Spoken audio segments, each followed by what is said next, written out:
Chapter 16. Dark Room 2. Secret Orders. Chapter text. The old crowd. The Weasley house was not the hobbit hole I'd expected from it being called the Burrow as its flu address. While I was momentarily disappointed, the reality was in many ways more interesting. Looking around the den that surrounded the fireplace, the word that entered my brain first was cluttered. Not just the furnishings and decorations, of which there were a riot in many different styles, but in the architecture itself. Even from the inside, it was clear that an ancient farmhouse had simply been expanded upwards over the years in a way that would only work with magic. The view from the outside would give me vertigo. That view was still a few minutes off, however, as I only had seconds after stepping out of the fireplace to take it all in before I was being nearly tackled by a redhead who was more apron than witch. Percy's mother, as I discovered the previous summer, was a hugger. Harry. So excited you could make it. Everyone's outside. I was freed quickly because of the visitor who tumbled out of the fire right behind me. And Remus, this is wonderful. It's been too long. Pleasure to see you, Marley, Remus told her. I noticed that her hug seemed slightly perfunctory, if no less genuine. Maybe she just realized that he wasn't a hugger, or was something else keeping her from fully embracing the man. He handed her a couple of copies of his new book, for Ginny and her friend. Taking the books, Mrs. Weasley grinned. She'll be so excited. We were sorry to miss the signing, but you know we need Arthur to have any luck navigating Muggle London, and having him that presents its own problems. But I'm sure she'll devour this one like all the rest. She's been loving those Tamara Pierce novels you gave her. So much more empowering fiction for young girls in the Muggle world than in wizarding bookshops. Where were the two of you last year? I groaned. I had to get by on Lockhart novels for months, until Hermione started having her parents send us reading material from home. Oh, Lockhart, I love his books, she insisted. But I agree that there's not a lot of other page-turners besides his in the wizarding world these days. There was a clatter down an almost Escher-esque staircase done in rickety wood as the Weasley twins, Fred and George, descended into the room. Harry, Fred greeted, and some bloke who looks vaguely familiar. Smirked George. Yes, I get it. I should come around more often. Point well made, Weasleys. Remus gave a wan smile. Boys, why don't you show Harry around outside while Remus and I catch up? Their mother insisted. Sure thing, Fred agreed. Come along, Harry, so much of the old crowd to meet, George suggested. We walked out through what I assumed was the back of the house, my eyes crossing, as the number of steps didn't match the distance it looked like across a kitchen that should have been cramped, but held a table large enough for the 9-person family and tons of ongoing cooking projects. I needed to ask Bob later how dangerous it was to use extension charms on the ground floor of a multi-story house already being held up by magic. While the summer had been somewhat damp and cool so far, on this second Saturday of July, the weather outside was at least mostly dry for the Weasley cookout, and I couldn't be sure magic wasn't involved. Or maybe their neighbourhood, which was apparently on the spur of England's south of Wales, had enough of a different climate from London and Manchester to make the difference. British weather was confusing. Multiple picnic tables had been set up on the back lawn, beginning to be laden with food, and I chanced a dizzying look up at the towering house behind before taking in the yard that was bounded by extensive gardens and a large hedge. Over a dozen people were conversing in the backyard, most of them around Mrs. Weasley and Remus' age, but a few looked much older. I also noticed Ron, the youngest Weasley boy, talking to his year-mate Neville Longbottom, and Percy was holding a butterbeer and managing to not look too bored as part of an adult conversation. So what's the deal with this? I asked the twins. Percy said something about a bunch of old Gryffindors. Pretty much, nodded Fred. Mum and Dad's friends from school, and sometimes some really old Gryffindors. Dumbledore and McGonagall even usually come by. We think it's not just their friends, though, confided George. Neville's mum started getting everyone together every year when we were little. I think they all fought you-know-who together, or at least our uncles did. Mum's brothers definitely died in the war. Speaking of Neville's mother, a woman that couldn't be anyone else was coming over. Short, round-faced, and with dark hair she kept close-cropped, it was clear where the herbology-obsessed first-year got most of his looks. With her was a taller man with big ears and curly hair that provided the rest of Neville's features. Unlike some of the others who were wearing jeans and button-downs, both were wearing full robes. Though they seemed closer to the functional style, I'd seen Mr. Grimblehawk wearing the night before than pureblood party robes. "You must be Harry," she said when the couple got closer. "I'm Alice Longbottom, and this is Frank. We just wanted to thank you for all the help you gave Neville last year, especially saving him from Quirrell. He's a good kid," I shrugged, uncomfortable with the praise. "I was happy to help. Didn't even know he'd mention it to you. He's received quite the talking to about the risks he and his friends took," Mr. Longbottom insisted. "But after we grilled the headmaster about it, and my mother talked to Minerva, we decided they weren't unjustified. I just hope the situation doesn't devolve so completely in the future. So was this year unusual, or?" I asked, not convinced that such risks would be easy to avoid in the future after the year I had. Neville's parents shared a look, and Frank admitted, "For when we were in school, not really. But we'd hoped our children's school years wouldn't be in the middle of a war as ours were. But let's save that for later, dear." Mrs. Longbottom cut him off. "Why don't you go meet everyone else and get some food? Marley's cooking is always amazing." Summarily dismissed, and realizing the twins had wandered off rather than talk to adults, I moved over to the buffet-style setup where people had begun fixing plates. A burly man in a coat was across the table from me, his graying red hair making me assume he was a Weasley relative, but his facial scars and limp speaking to a darker past than the others. What I'd assumed was a monocle was, up close, some kind of prosthetic eye, which seemed fixed on me for the moment but didn't track with his natural eye. I tried not to stare, but something about his movements across the table caught my attention, so I wasn't completely surprised when he produced a wand and shouted, "Dresden, Petrificus Totalis." Fortunately, I'd been training my reflexes to avoid spells at short range rather than shield, after Quirrell had stunned me the previous year. Thus, I didn't waste time trying to get my shield bracelet out or risk the underaged magic charge shielding could entail. Instead, I simply dropped prone to put the table in between us, the white light of the spell passing over my head. Also, fortunately, I hadn't started loading up a plate yet, but in the background Ron wasn't so lucky. Thanks to his defense training, he'd also dropped prone and hadn't been body-bound, but had dropped food all over himself and Neville. I had just started trying to figure out a plan for if my unexpected attacker followed up, bracing to tip the table over onto him, when I realized he'd stepped back and was chortling in laughter. "Alastair, honestly," shouted a middle-aged, dark-haired woman in a green shawl and robes. "Constant vigilance, M," the man insisted. "Dresden has it. Arthur's boy, too, which was unexpected." He turned his attention to me and asked, "Were you going to tip the table on me?" Might have worked, too. Then Marley would have killed me. As I cautiously stood up, attention on the mad-eyed maniac, I noted Mrs. Weasley vanishing Ron's dropped food and cleaning him and Neville up while shooting my assailant a look that she might still kill him. Mr. Weasley hurried up and said, "Sorry, Harry. Aura Moody usually saves his tests until after dinner." Perplexed by the whole situation, I latched onto the last name, and all I could think to say was, "So not related then." "Ha!" Distantly, like most wizards, Moody laughed, though they tell me Arthur's eldest looks a bit like me. He went back to loading his own plate, signaling that the test was over, but seeming pleased that I was still watching his hands.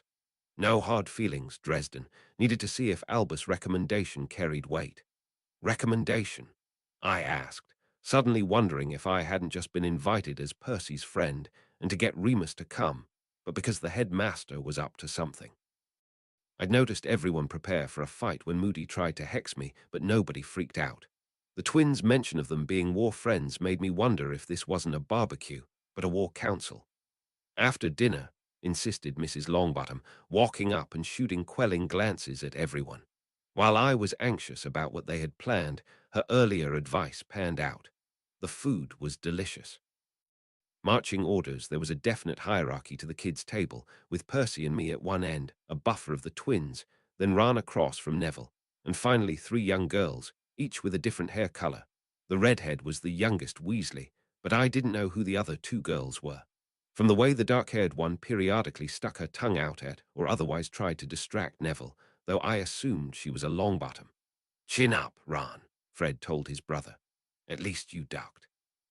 "Yeah," grumbled George. "Mad Eye's actually hexed us before." I nodded. You did a good job. Ron, if it had been 10 seconds later, I'd be covered in food too. The tiny blonde at the end of the table interjected matter-of-factly, that would be very bad. You're already surrounded by Noggles. You shouldn't give them a food source or they'll nest. I noticed everyone else had a look like they weren't surprised she'd said it but didn't believe her. Oh, I asked, why do you say that? She explained, they're attracted to emotional nodes, and your aura has plenty of those for them to draw from. I don't think they're attached yet, but they're trying. Ginny Weasley quietly cautioned the girl. Luna, what did we talk about? To me, she boldly stated, this is Luna Lovegood, my girl, Friday. She has some interesting ideas, but she's very smart. She's probably going to be in Ravenclaw. I'll be sad to miss these Gryffindor parties when it's certain I'm an eagle instead of a lion, Luna shrugged. I don't know. I think certain Ravenclaws will be invited next year, I said, eyeing Percy. As our adventure earlier in the week had proven, getting Penny out would have been a challenge, and I didn't think either was ready for her to meet Percy's whole family yet. But next year, when she could apparate on her own, might be a big difference. But anyway, thanks for the warning, Luna. Do you think being behind wards would make a difference? The blonde absently twirled a long strand of hair while thinking before stating, maybe. But extension charms make it worse. You should get some charms to target them specifically. I nodded, considering only for Ron to scoff. You're not taking this seriously. Luna's mental, Percy snapped. Ronald. While Ginny punched him in the arm. Luna tried to seem like she wasn't bothered, but I thought I caught a twitch of being hurt. I think what Luna's referring to as Noggles are the air-based equivalents of Nixies. I lectured to the table, most of whom didn't seem to believe her even if they were less rude about it than Ron. They both would have a hard time existing outside of the Never Never for long and would be functionally invisible, so easy to miss when they do get through. I was honestly making most of that up as I went, but wouldn't be surprised if Never Never pests were constantly hovering on the other side of the veil from wizards, trying to draw off their energy. If the girl could see that kind of thing, it would be a very useful gift and would probably make her seem crazy to people that didn't have it. Her already prominent eyes got huge, and a smirk of validation twitched on Luna's face. Clearly, the Rotfang conspiracy hasn't gotten to you yet, Harry, unlike the rest of them. I'll talk to Daddy about getting you a subscription to the Quibbler so you know what else to look for. The table conversation continued for a few minutes, but I was distracted by seeing that Dumbledore and McGonagall had arrived. The headmaster was clearly working his way through greeting all of the adults at the other tables, but our head of house made a couple greetings, then headed in our direction, Mrs. Weasley in tow. When they got close, McGonagall produced a pair of envelopes and handed them to Percy and me. Normally these arrive later, but I was checking in with Griselda and mentioned I'd see both of you today. It's your owl results, interrupted Mrs. Weasley, thrilled. Everyone clustered around Percy as he shivered with anxiety opening his results, and that gave me a minute to myself to look mine over.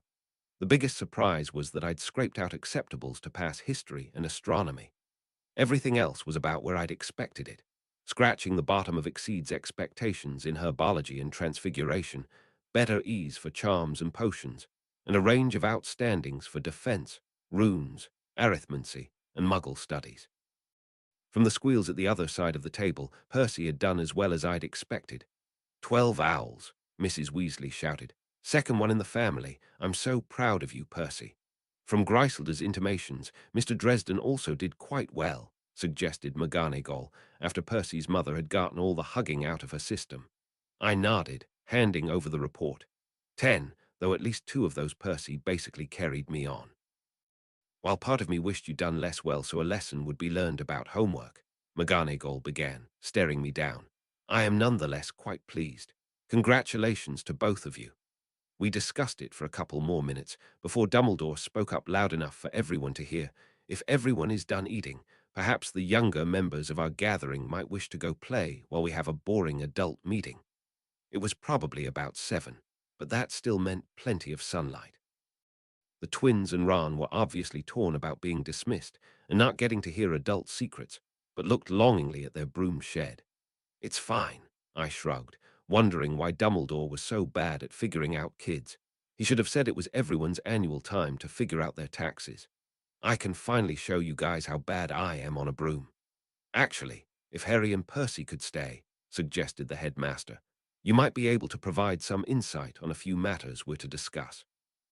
Mrs. Weasley looked like she wanted to argue about our inclusion, but he just gave her a quelling look, and she grudgingly relented with, "Everyone else, go play." Just as grudgingly, the younger kids wandered off, though the boys shot Percy and me glances like they expected a blow-by-blow later.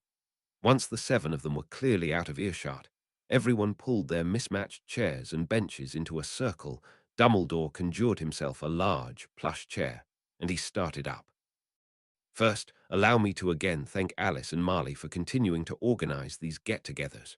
While the current situation is worrisome, it might not have reached a level where I was comfortable reconvening the group over it. But since we're already gathered, he gestured fondly at the assembled crowd, we might as well begin to mobilize. How much has everyone else heard? Asked Frank. Neville told us about what happened, and he's not prone to exaggerating, but... He trailed off, upset by what we'd lived through. Harry was also an eyewitness, so perhaps could elaborate, prompted the headmaster.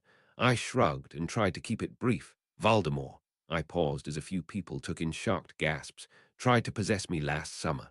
When that failed, it looks like he possessed Professor Quirrell.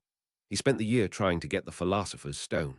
He eventually started killing unicorns for their blood as he burned Quirrell out. While the headmaster was briefly out of the school a few weeks ago, he went for it. The kids tried to stop him and managed to distract him long enough for me to get there. We fought. I was thinking about whether to try to break down the whole fight when Dumbledore suggested, if you're willing, it may be a benefit to replay the event so there are no questions. I gave him a confused glance and a shrug, so he reached into an expanded pouch and withdrew a large box, which he opened to reveal a rune-etched basin. This is a pensive. It allows one to display memories for others to view. Moody interjected, looking at the Longbottoms. Have we made any progress getting them approved for law enforcement? Mr. Longbottom shook his head. Given that Albus has the only functioning one in Britain, there hasn't been a lot of political will to look into it, even if he'd be willing to share. The Dark Contingent has greatly oversold how easy it is to fabricate memories. He shrugged helplessly. If that's the political battle we want to fight, I can try harder. But there are a lot of powerful interests that don't want us to have that option. The scarred aura snarled, cursing the Wisengamot under his breath, while Dumbledore continued. Fortunately, we are not so limited. Mr. Dresden, if you will, simply recall the battle and I'll withdraw it. I nodded and did as he touched his wand to my temple, pulling loose a silvery strand. Honestly, the ability to encode sense memories into a fluid was more interesting to me than the playback device. I'd have to ask Bob if there were any other uses for that trick. Our gathering is sufficiently large that I think I'll just play it back above the basin. Anyone that wants a more detailed look is welcome to one afterwards. At the tap of his wand, a hologram of my fight with Quirrell began to play. If I'd known that's what would happen, I would have visualized Princess Leia asking for help instead, just to see the reactions. After the playthrough, which had only taken a couple of minutes even though it seemed longer while I was doing it, several people asked to view it in more detail. They stuck their faces into the basin and disappeared for less time than the memory took to play at full speed, but longer than made any sense. What was this artifact? Just a mouse, Harry, Percy muttered, having seen my patroness in the memory. I shrugged and grinned apologetically, having undersold the bear-sized dog I'd produced to drive off the spectre of Voldemort. I didn't want to psych you out for your owls. When everyone had returned, Dumbledore added, while this was happening, I had been called to the ministry under false pretenses, where Walden Macnair attempted to sneak up on me and attack with a dagger. He missed, but got away in the confusion. Told you to keep an eye on that bastard, Moody grumbled. Dumbledore nodded and allowed. I believe it was, indeed, my constant vigilance about the man that allowed me to avoid his strike. I also believe he was rushed into attacking because a portkey activated to extract him shortly after the attempt. Otherwise, we would have caught him. With the aura mollified, he continued. Examining my own memory of the event, I believe he was attempting to steal my blood, not assassinate me. I'm currently researching what he hoped to do, but if anyone else has the time to research into blood rituals, your input is appreciated. Blood of the enemy, Forcibly taken, muttered Remus. When he realized he had everyone's attention, he explained, "It's a pretty common dark ritual component that comes up a lot in mastery-level defense. It can make it hard to determine if a person was killed by vampires or dark wizards." "I hadn't realized you'd finished your mastery, Remus." Dumbledore pinned him with his gaze. "Not quite," he demurred. "I'm hoping to have time to finish it off this year now that I'm between book commitments to my publisher." The headmaster frowned and looked at the rest of the crowd. "And I suppose the rest of you are still unavailable to teach." A bunch of head shakes and muttered excuses led him to explain. Quirinus was already a poor choice to teach defense, even had he not been possessed, but he was the best option I had last year. This year, the school board is putting forward a choice I have even less faith in. Surely any of you would be an improvement. "Figure out how to dispel the damned curse, Albus," insisted Moody. "Going toe-to-toe with Death Eaters every night, our survival chances are still better than spending a year teaching that class." I'd heard about how the defense position had trouble keeping teachers, but I'd assumed the students were exaggerating. If all the adults were worried about it too, it might be interesting to look into. What kind of entropy curse would you need to ensure that there would be a different teacher every year? That wouldn't be immediately obvious. But in the meantime, I asked, does it just affect the official teacher? Everyone nodded cautiously, so I suggested, we were already doing defense tutoring for some of the kids on the weekends. Having grown-ups come help with that would probably be a lot better than what Percy and I can manage. Everyone seemed to like that compromise, and Dumbledore gave me an appreciative nod. "Very well, we shall give the board's suggestion a chance, though I have worries about young Mr. Lockhart's actual teaching capabilities." Percy and I shared a look of horror, while Mrs. Weasley beamed in delight. The terrifying wolf-werewolf the rest of the meeting had just been telling the group to keep an eye and ear out for anything that sounded related, and relay it back to Dumbledore. I'd gotten the impression that Percy and I were still not fully trusted to be part of whatever war council they represented, and might not be informed of further developments if we weren't directly relevant. I'd at least mentioned my stymied license to work at enchanting over the summer to the Longbottoms and Moody, and sure enough, it showed up Monday morning with no official explanation for the delay. It had been nice to start on the actual work I'd been hired to do rather than having to work the counter.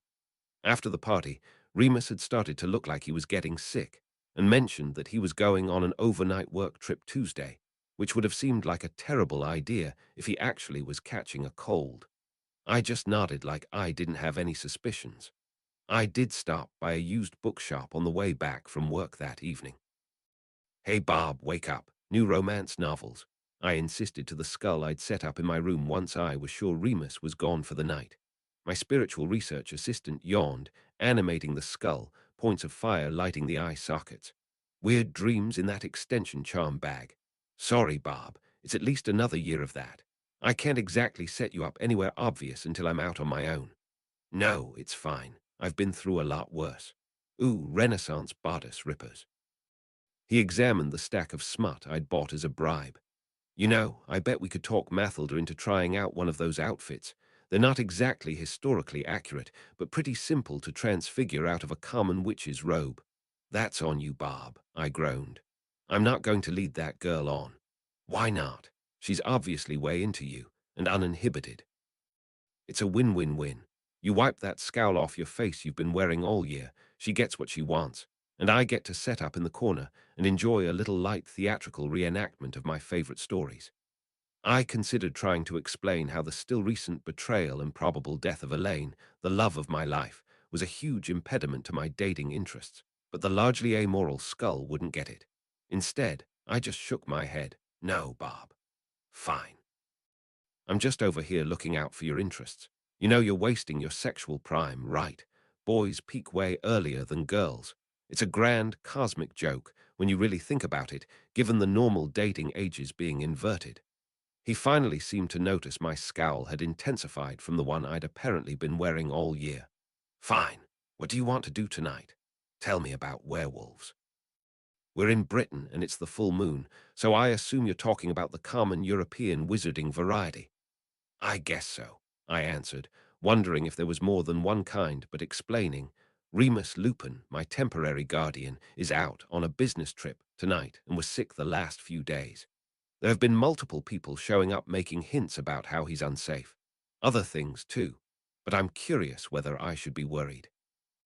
The skull's eye flames flickered as he considered, then he explained, could be, especially with a name like that. If that's his real last time, I wonder if it's a family curse. Anyway, I'm not sure how common the curse has gotten recently. Historically, it's a variation of the loup-garou, the werewolf so nice they named it twice. Wait, what? I asked, fumbling for a pad and pen to take notes. Garou is the French term for werewolf. But over time, they started using it as a more general term for that kind of shapeshifter. Hence, loup-garou is a wolf-werewolf. I guess you could have an hour's garou for a bear werewolf, or a Tigray garou for a tiger werewolf, that kind of thing. The other curse types are much rarer, though, especially in Europe. So Remus is a loup-garou. Bob rocked his skull a bit in negation and said, not likely. If he was, there's no way the ministry would let him live on his own if they knew. True loup-garou are scary powerful. But around the 16th century, someone cursed a wizard who was already into the dark arts in a big way. He tried to cure himself, but wound up mutating the curse. Normal loup-garou are limited to the one cursed, or maybe the whole family line. Not that many people actually survive getting attacked by one, but if you did, you wouldn't have any risk of becoming a werewolf yourself. The wizarding strain of it, though, can pass on to someone with enough magic who gets bitten by a transformed werewolf. So we're talking full-on American werewolf in London-level horror movie here? I asked. I don't think I saw that one. They're definitely aggressive to people, though. But if they're far enough away, especially with other werewolves or friendly animals, they can just kind of try to act out normal wolf behaviors. And you can lock them up in a reasonably strong cage. They don't really keep their human intelligence, so a decent combination lock is good enough to lock yourself up. And there's no cure. Is infection guaranteed on a bite? You're thinking too scientifically. It's not a disease, it's a curse. And they tend to have a bad reputation with other wizards because every one of them accepted the curse on being bitten. So Remus wanted to be a werewolf? I asked, surprised. There's the trick of it. One of them gives you a little friendly bite. You get the opportunity to accept the curse, but why would you? If you get brutally mauled by one, you're in a much tighter spot. Their claws and teeth make curse wounds, which magic has a really hard time healing. So you're badly injured and in a lot of pain, maybe looking at being disfigured and disabled for life if you survive long enough to heal naturally. And if you just let the curse join with your magic, the first thing you get is the improved healing. You'll probably come out of it with nothing worse than some cool scars. Over time, the more you embrace the curse, the more it takes over your magic, chews up your soul, and bleeds into your physical appearance. The really far-gone ones can barely cast spells anymore, but are extremely powerful physically in their human forms and a huge threat in their wolf form. I considered. Remus seems like he's still a pretty powerful wizard and looks human. We ran into a guy who was threatening him about family that looked like a wolf in a human suit, though. What do I do if I run into one? Don't they cover this in your schoolwork? Not really, just how to tell them apart from a regular wolf. The ministry line is get away and don't risk letting them bite you. I think it said that silver doesn't do anything except allow the wounds to clot. I wonder if they tried inherited silver, Bob mused. I wouldn't risk it, though. Most of them, if you can use it to stop a normal wolf, you can use it on a werewolf.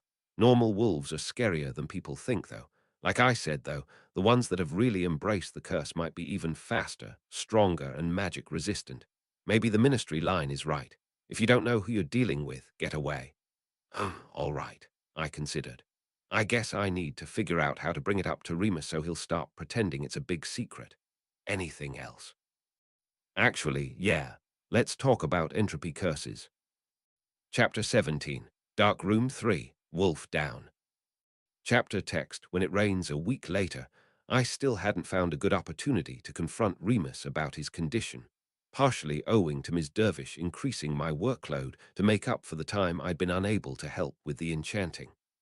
I didn't mind, because I was getting to work on a variety of enchanting projects I couldn't afford on my own, and learning a lot.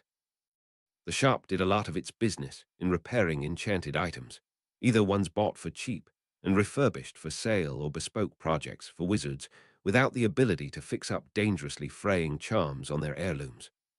I'd been told a client was coming in with one of the latter projects, and assumed that was what my boss was haggling about in the front while I finished up a badly damaged sneakoscope. I had a hard time truly wrapping my head around how the device was supposed to detect untrustworthiness in the first place, but this one had been putting out a strong aura that made the owner distrustful. Paranoia in a glass top was probably not what anyone with good intentions wanted in their magic items. Despite all my protestations about how you couldn't absolutely trust the runes because it was all a mental construct, it was usually a consistent one. I've been able to figure out where the spells were damaged by the runes that had their meanings flipped, and rescribed and cast the correct intentions into just those, and it seemed to be working much better. Of course, the thing was spinning and faintly whistling to indicate a problem as Ms. Dervish asked me to come out front for a minute, which was a worry. I trooped out into the small front of the shop with my shield bracelet inconspicuous but ready, and was only slightly surprised to see two platinum-haired individuals in the front, one much smaller and with much less of the distinctive hair. Mr. Malfoy and Mr. Malfoy, I greeted the two, trying to figure out what they wanted. A bread-box-sized trunk of dark, polished wood was sitting on the counter that wasn't a normal fixture of the shop, so I assumed they'd brought it in. Mr. Dresden, they both acknowledged, almost synchronized. Young Draco at least seemed amused, though I thought his father, Lucius, had a very slight flicker of annoyance at either his son speaking over him or maybe that I wasn't suitably deferential with my greeting. Mr. Malfoy, my boss tilted her head at the senior, has made an interesting proposal. She probably would have gone on to explain in a moment, but Lucius took over.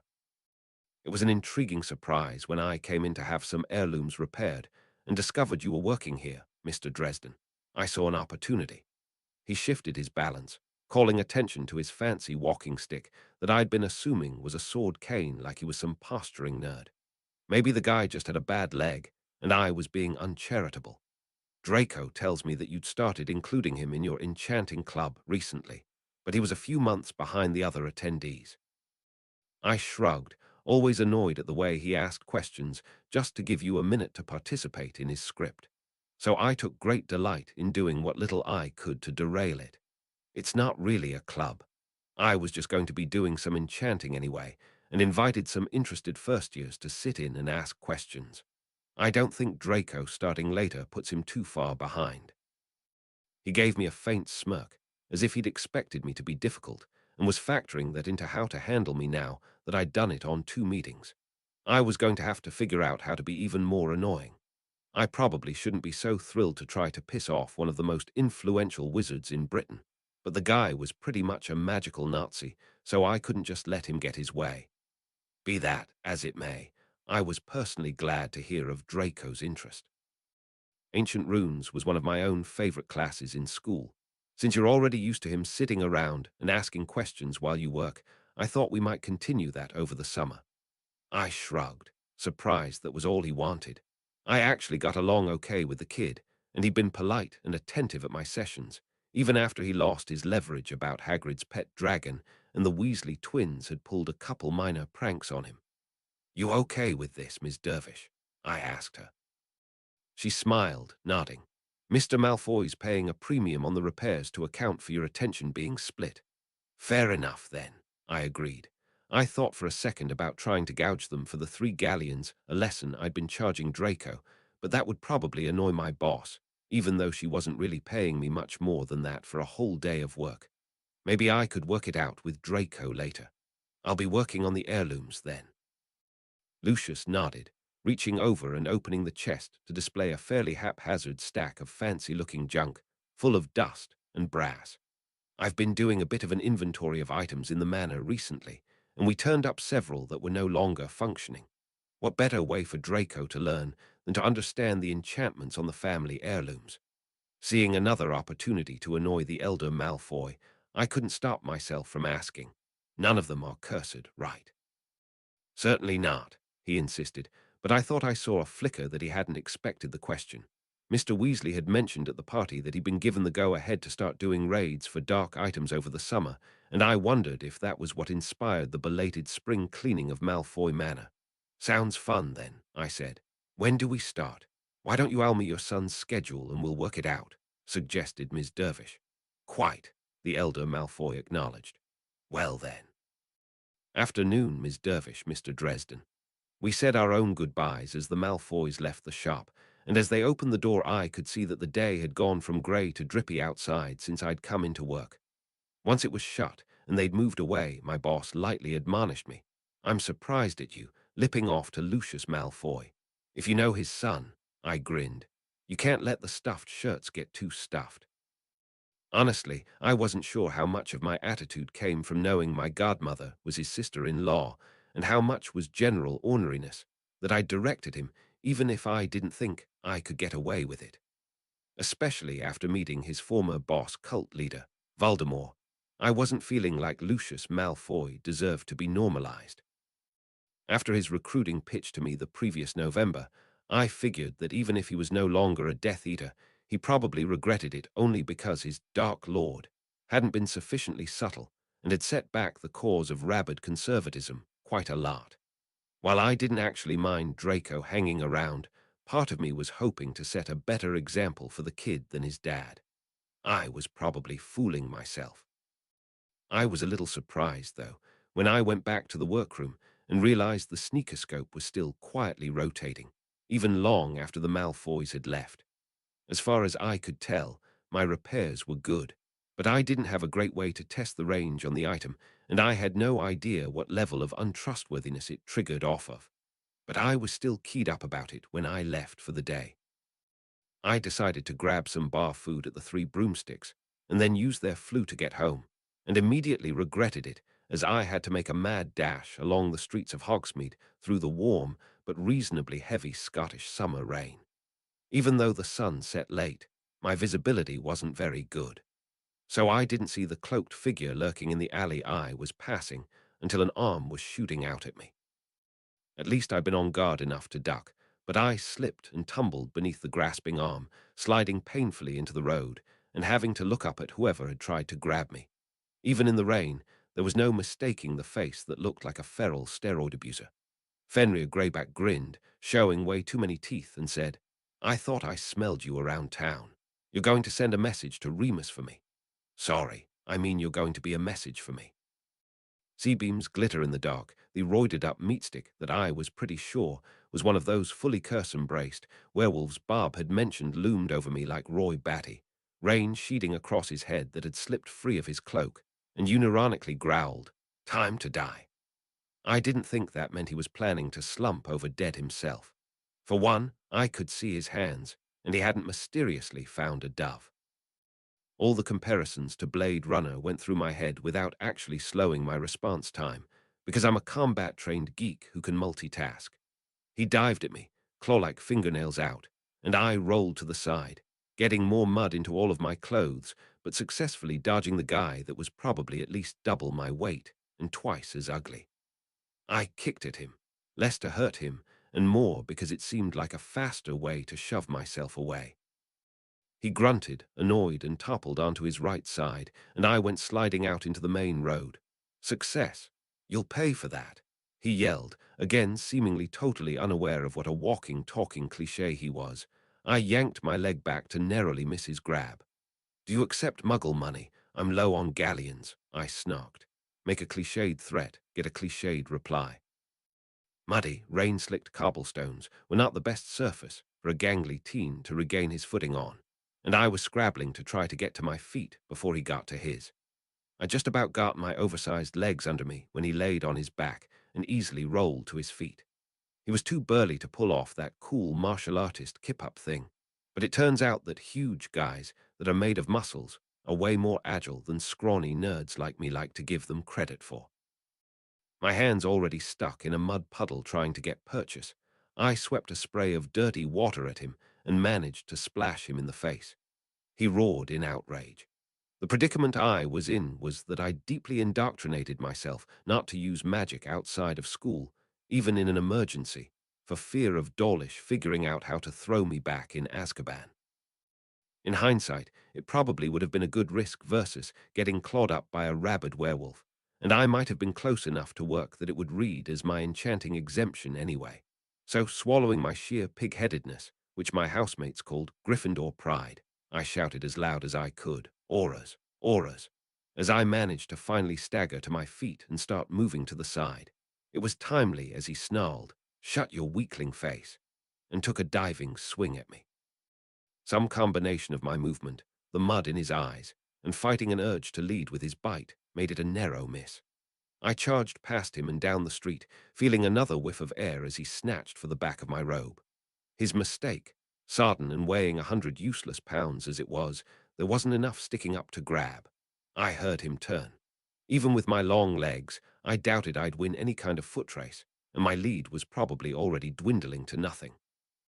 So I fished in my utility belt for a prize I'd hoped to hold on to for more than a couple weeks.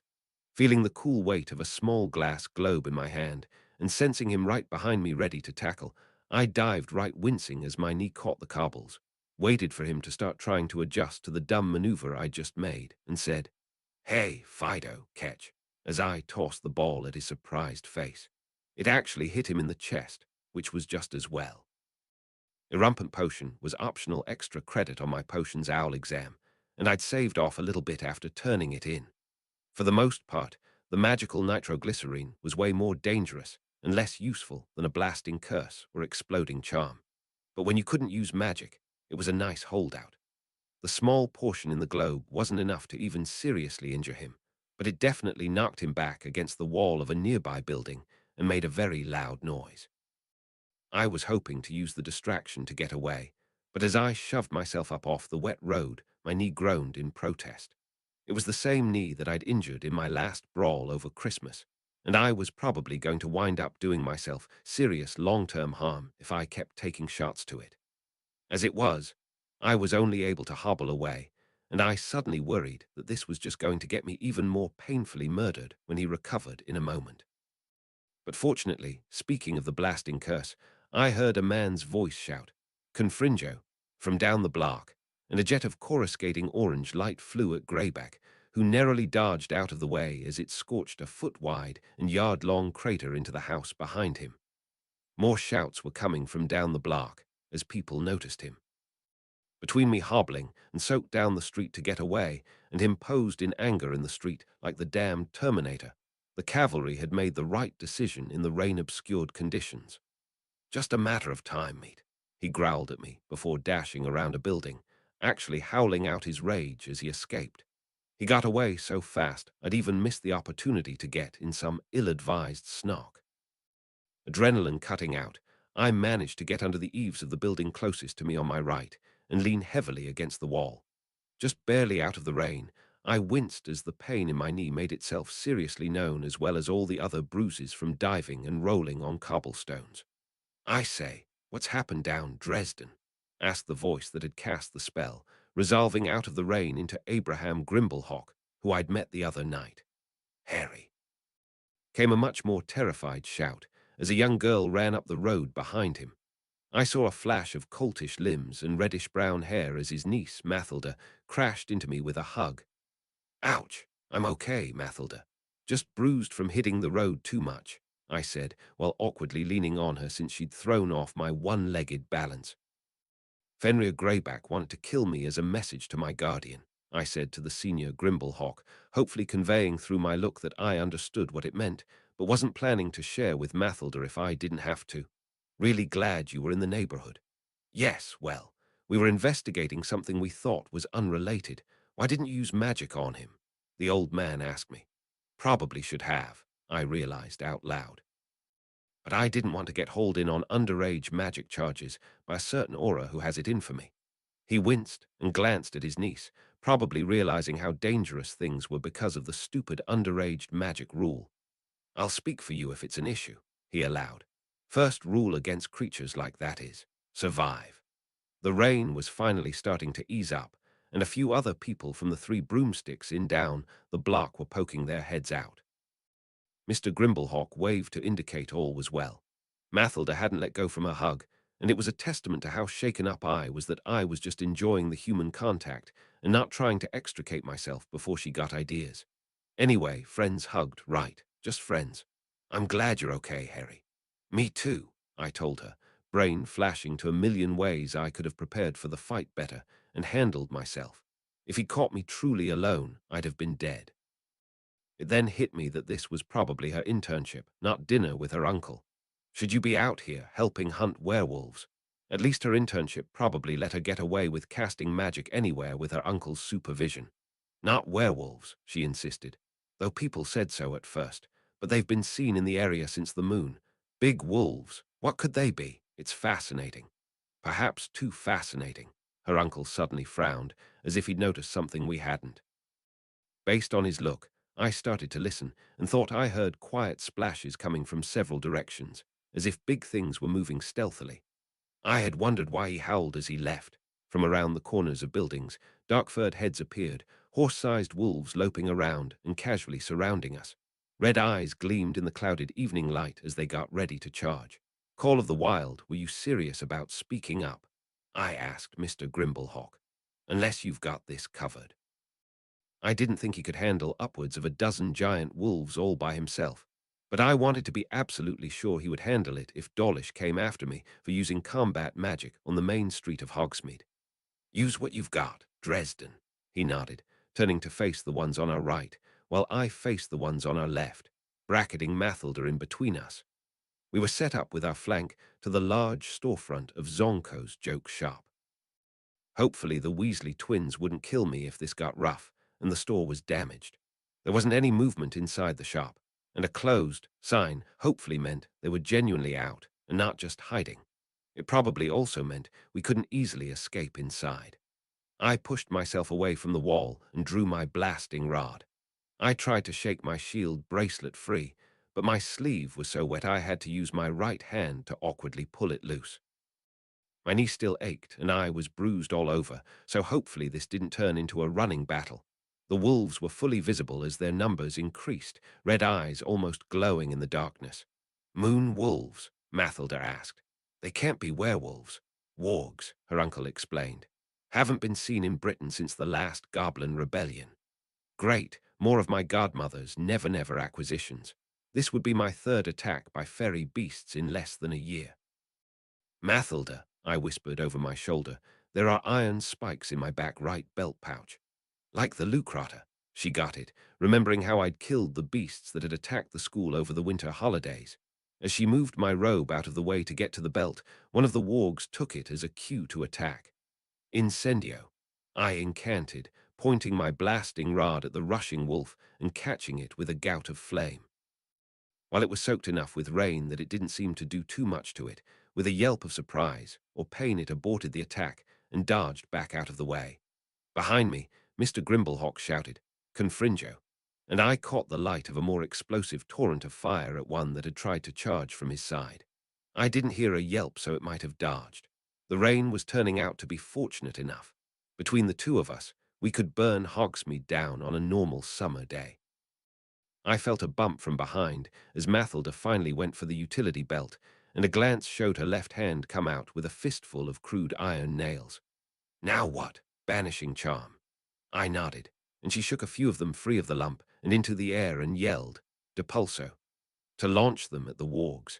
It wasn't the most accurate way to do it, but what was effectively shrapnel flying through the air at least broke up the formation of wargs ahead of me. Two launched themselves toward me this time, and I snapped off another cloud of fire before putting up my shield. One of them hit it full force, not quite knocking me out from the feedback, but shattering the wall of solid magic from sheer impact mass. Unfortunately, the second one was right behind. Immobulus, Mathilda cast, and wonder of wonders, these things weren't magic resistant. The temporarily petrified wolf collapsed just short of me, nearly landing on the staggered one that had bounced off of my shield. From much closer, and using the whole handful of iron spikes this time, she said, Depulso, and sent a cloud of iron into the two creatures, who whimpered and then went still. Behind, Mr. Grimblehawk yelled, Incarcerus, Incarcerus.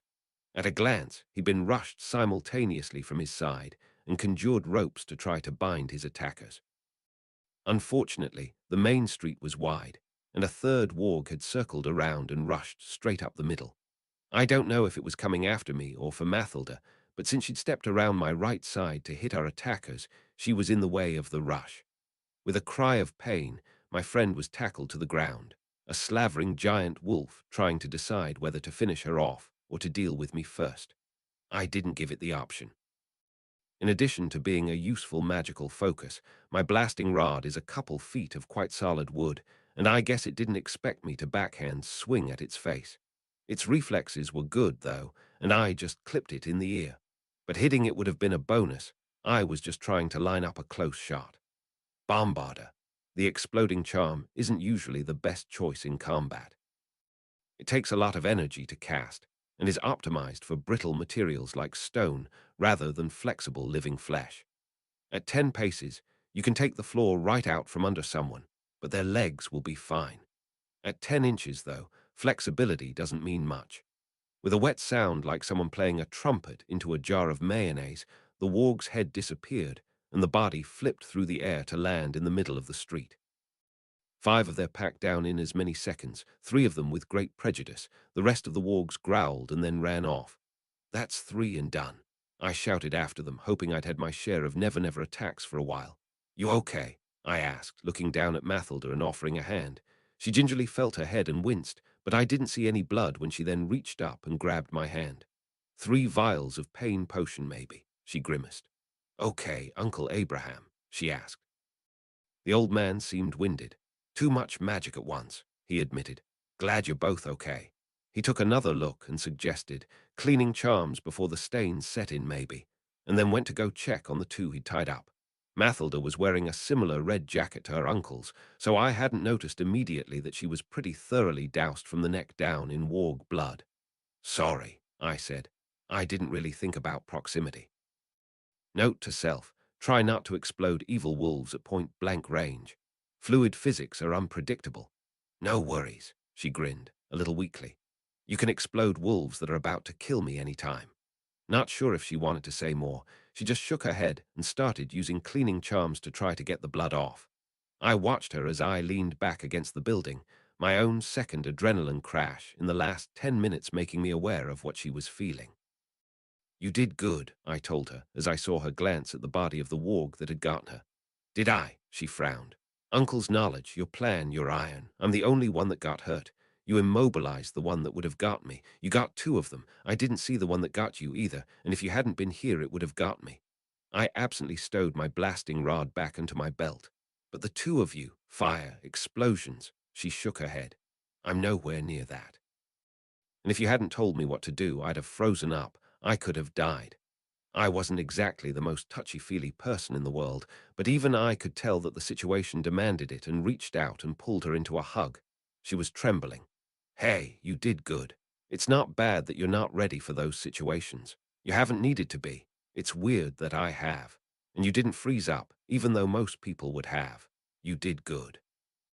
Fortunately, it seemed like she was pulling herself back together a minute later when several pops heralded apparitions into the street. I've got you now, Dresden, Dawlish snarled, his wand already out and leveled.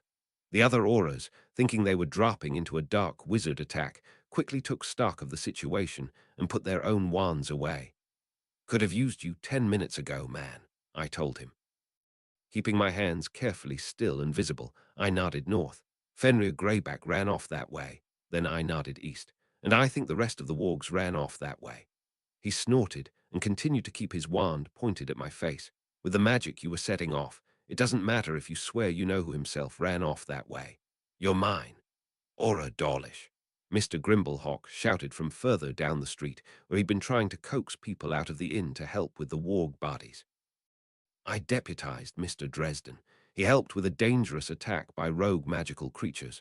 Now either help here or go after Greyback. Distracted by the shout, Dawlish couldn't help but actually notice the dead and incapacitated wargs. The look of frustration on his face set off Mathilda laughing at the absurdity of it, which got me laughing, which actually got a couple of the auras laughing as Dawlish went increasingly red. Clearly wanting to just hex me anyway, he put his wand away and choked out, "Someday, Dresden, someday."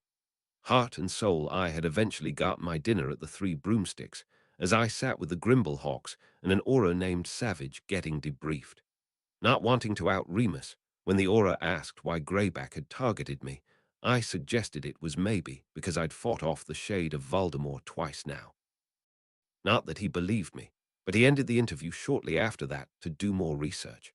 Once Mathilda had finally relaxed from a very trying day, she was nice enough to do some drying and cleaning charms on me, making me consider that maybe I should have gone out for an internship where I got to use magic everywhere all summer. I'd opted not to call Madame Pomfrey down from the school and just accepted a bit of first aid. I knew if she got involved, so would Dumbledore, and I wanted to talk to Remus before the headmaster. I was regretting it when I stiffly stumbled out of the fire into Remus' house, feeling the twinge in my knee in particular. Remus wasn't in the den, so I went into the kitchen and got a Coke and a couple aspirin. From there, I heard the TV and limped toward the living room. Remus had cleverly laid a line of subtle runework to leave a space along the side of the living room that was the outer wall at the front of the house, and kept his TV, phone, and fax machine set up entirely on the outer side of the line. The runes were a variation on dueling wards and tried to ground and redirect stray magic. They were perfect for keeping electronics functioning in a magical household. The rest of the room was also fairly modern, with a few couches and end tables. It was where Remus had his muggle guests, like his agent. The big screen TV was showing some show about hang gliders that Remus seemed to be half-watching while also reading a book. "Evening, Harry," he said, absently. Then I saw him sniff and turn to give me his full attention, clicking off the TV. What happened? I guessed cleaning charms weren't up to hiding the exciting smells of battle from a werewolf's nose. "Greyback," I told him, flopping with great relief into one of the couches and putting my injured leg up. "Wanted to kill me to send a message to you." "Oh no, Harry, I am so sorry." He clenched his hands around his book. "You should never have been involved in this. Is he, driven off with a little help from Mr. Grimblehawk, might have been able to track him, but he also called in a bunch of wargs that had set up in the area to cover his escape." "Wargs? There haven't been." "I know," I sighed. "That's part of the magical beasts crisis that's keeping them from having time to be on your case." He suddenly had a defensive look and tried, on my case. "I know you're a werewolf, Remus," I said, not having the patience for subtlety. "I figured it out for sure a week ago." He was now going pale, his facial scratches standing out in the bright electrical lighting that his anti-magic wards allowed. "And how do you feel about that?" "It's fine, man," I told him. "You're going to tear up your book." He unclenched slightly, but still gave me a wary look, so I explained. "I figure if Greyback thinks he can piss you off by killing someone for all he knows you barely know, you must not be anywhere near as far gone as he is." He tried to relax, seeing that I was calm, but admitted, "While I appreciate that vote of confidence, he probably doesn't see it that way. He just thinks you're mine, and thus killing you is claiming territory." "Hadn't really considered that, so asked, and would you feel that way?" He shook his head ruefully. "I hope I'd be shocked because he'd hurt someone who didn't deserve it, whether or not I knew you. While you're a good kid, you're not part of my pack. No one has been for years, not since the war." I made a leap and asked, "The kids in your books? You're clearly the wolf magimal, and there's a dog, a stag, and a rat." "Yes, they're largely autobiographical, my way of working through the pain of losing my friends." I didn't expect that anyone would be interested, but my creative writing professor suggested I shop them around to agents, and here I am. "How'd you wind up going to college for writing anyway? It's not exactly a wizarding profession," I asked, because I'd been wondering about that almost as much as the werewolf thing. "More tragedy, I'm afraid," he frowned. "I was a secondary beneficiary for the Potters, in case the worst happened and their son didn't make it. It was more money than I'd ever seen before, and I was just going to donate it in my grief, since I didn't deserve it. But Frank and Alice talked me out of it, and into using it to get the advanced education I wouldn't be able to afford as a werewolf. I went muggle because I was so exhausted with the wizarding world. No one was as surprised as me that I had a talent for writing. Doesn't hurt that you have the perfect pen name already." He chuckled. "Dumbledore's fault. My father didn't want anyone to know that his family had a werewolf in it, so the headmaster suggested I attend school under an assumed name. The old man didn't tell me what it meant. I was really angry once I started learning Roman history and Latin. I guess since my father's dead, I could go back, but I feel like Remus Lupin is my name at this point. Wait, I did the math. So you were already cursed when you were 11. Before I was 5, he frowned. Greyback didn't like the anti-werewolf legislation my father was proposing. His method of sending messages hasn't changed much in the last 30 years. Stars and stones, Remus. I nearly shouted. You've been cursed for 30 years, and you still have all your magic. You must be nothing like Greyback. I appreciate the vote of confidence, but I have a dark voice inside me all the time saying that we're just alike.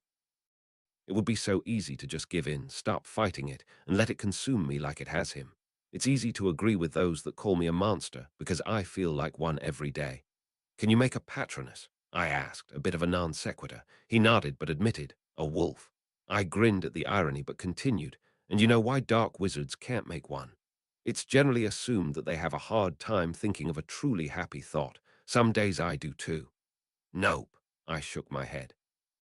I was having the same problem before we started doing research. Happiness is just the spark for the magic, but it comes from your soul. I was so worried that my soul was too damaged to make one. After what happened with my mentor, I felt like a monster some days too. Dark wizards tear their souls up, and that's why they can't do soul magic like the Patronus, even if they're very happy. If you'd even begun to let the curse win, you probably wouldn't be able to produce one. The monster is the curse that's trying to eat your magic and your soul. You're a good man. His eyes glistened, and he didn't say anything for a minute before he choked out, Thanks, Harry. That means a lot. I nodded, then went on. So now let's talk about how to deal with the greyback problem. Chapter 18, Dark Room 4, School Return. Chapter text Good girls slightly disappointingly. Greyback seemed to be wary of the wanted posters that had gone up for him in Hogsmeade, and didn't show his face again to let us put our planning into motion. The Grangers and Creevies also didn't think they'd seen anything of him. He'd even remained quiet through the August full moon, which was a great surprise to Remus. Other than being keyed up waiting for an ornery werewolf to make another hit at me, the next month went by calmly. Draco Malfoy did show up for quite a few of my work sessions and politely observed my repairs on his family heirlooms. I saw Percy and Penny a few more times in Manchester, had a few lunches with Mathilda, and even saw the entire Weasley clan plus assorted nearly second years when I made a token appearance at Neville Longbottom's birthday party at the end of July. The only friend I didn't see was Oliver Wood, who was at a Quidditch camp for most of the summer. Wrapped up in work and the summer assignments that had shown up for my upcoming classes, the holiday flew by. I felt like I was forgetting something and finally got a phone call reminding me on August 14th. Harry, can you come out and help me with my practical study this weekend? Hermione asked me. Oh, yeah, sure. What time? If you come by on Sunday, Penny could ride the train down with you, she suggested. Before I could object, she explained, I may have hinted about how we could practice without the underage magic office knowing. If she knocks on us, it's on your head, Hermione, I chastised the 12-year-old. Penny wasn't as much of a rules follower as Percy, but she was still a prefect, and also Percy's girlfriend. Her finding out I could avoid the trace could be risky. Okay, the girl accepted. See you Sunday. 2 days later, I flew into the leaky cauldron and found Penny waiting by herself at a table, immediately obvious from her long, curly, blonde hair. Hey, Penny, I greeted her. You're pretty far out without the parents. She smiled. Dad wanted to drive me all the way, but Mum put her foot down. 4 hours in the car or 30 seconds in the flu, then an hour on the train. They dropped me at the coach shop with a very stern admonishment to be on my best behavior. Well, glad to see that there is a rational limit to overparenting. Speaking of the train, shall we? We walked over to the nearby underground stop, planning to switch to a train at Victoria Station. The route wasn't that different from the way I'd taken during my trip out of school over the winter break, but starting from the leaky cauldron instead of West London. Just 2.5 more months until I could apparate, and it couldn't come soon enough. So what's up with the visit? I asked once we were underway. Didn't know you and Hermione were doing the sleepover thing. She shrugged. I've been mentoring her a little over the phone, and the Grangers offered to chaperone for a trip to Diagon Alley for school supplies. My parents don't really like it in general, and Percy wanted me to go on the big Weasley trip on Wednesday, and there's no way they could get off work then. So, 4 days with the Grangers, huh? I smirked. Just kidding, they're great. Be nice to get out of the house, she smiled, looking out the window as we rolled into a subway station. Percy and you visiting has been nice, but otherwise I've been pretty cooped up. I don't know if my parents are going to be ready for me to be an adult next summer. Just tell them they got to put it off for a year. If you hadn't gone to Hogwarts, they'd have had to deal with you getting a driver's license already. Doubt it, she chuckled. My mum didn't learn to drive until she was 21. Oh yeah, tough crowd. Here's where we switch. We got off the subway and onto the train out of town without too much hassle. Once we were underway, and I thought Penny was engrossed in watching the city go by, she surprised me by asking, "So what's the deal with Hermione wanting to do practical work?" I asked her the questions I'd been preparing for the last couple of days. Depends. Are you Penelope the prefect right now? And how much do you share with Percy? Not something the professors would approve of, huh? She asked, turning from the window to look me in the eyes. I gave a small smirk, and she thought about it for a moment before admitting, I guess if Hermione Granger thinks it's an acceptable risk, I can let it go. Percy may find out eventually, but I can sit on it. It won't actually matter for us for much longer, I nodded, but it could make a big difference to Hermione for the next few years. Checking that nobody else on the train was paying us any attention, I passed her a copy of the trace cloaking ritual. I got that so I could get around without Dawlish chasing after me. One of the only other kids in my year that could probably make sense of the ritual, she eventually asked. It uses a voodoo doll. The term of art is poppet, I think, I shrugged. It's not dark, and it's not quite blood magic, but if it's legal it's only because the ministry doesn't know about it. Yeah. Wouldn't want Muggle-born students to be able to practice and defend themselves over the summer. Why, Miss Clearwater, was that sarcasm? About the rules, she stuck her tongue out and poked me. Why, Mr. Dresden, do you have me confused with Hermione Granger or Percival Weasley?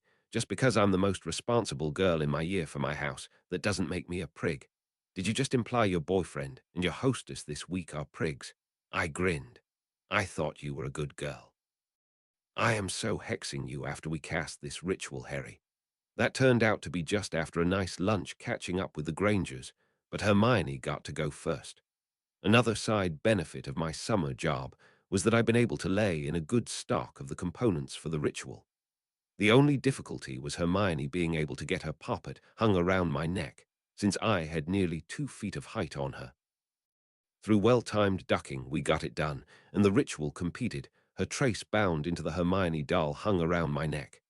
This feels weird, Hermione mused, standing in her fenced-in backyard with her parents, Penny, and me looking on.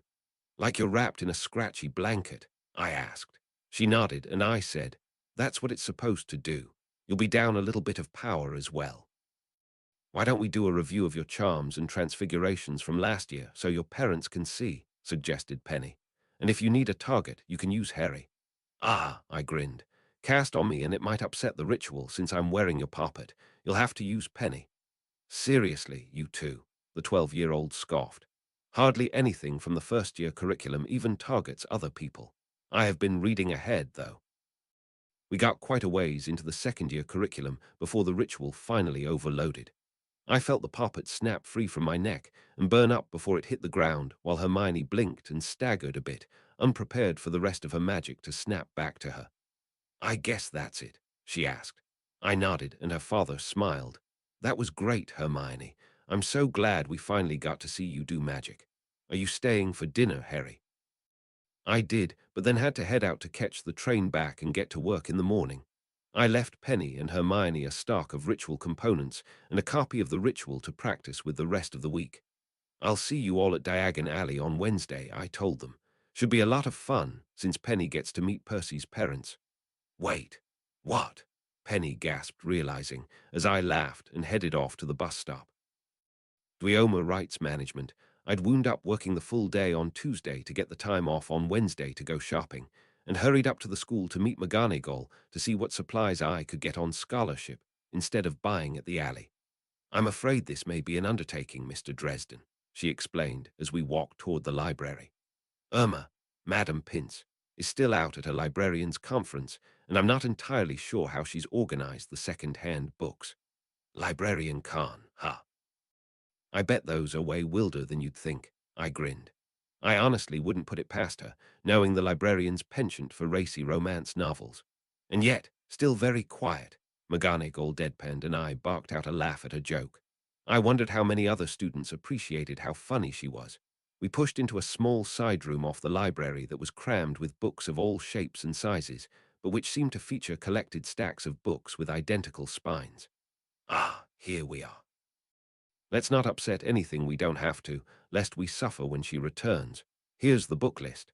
She handed me the list and then lit on a stack of books with very ragged spines, and I think this is our luck for your potions text. I took the well-used book she passed me after the book list, and I flipped through it.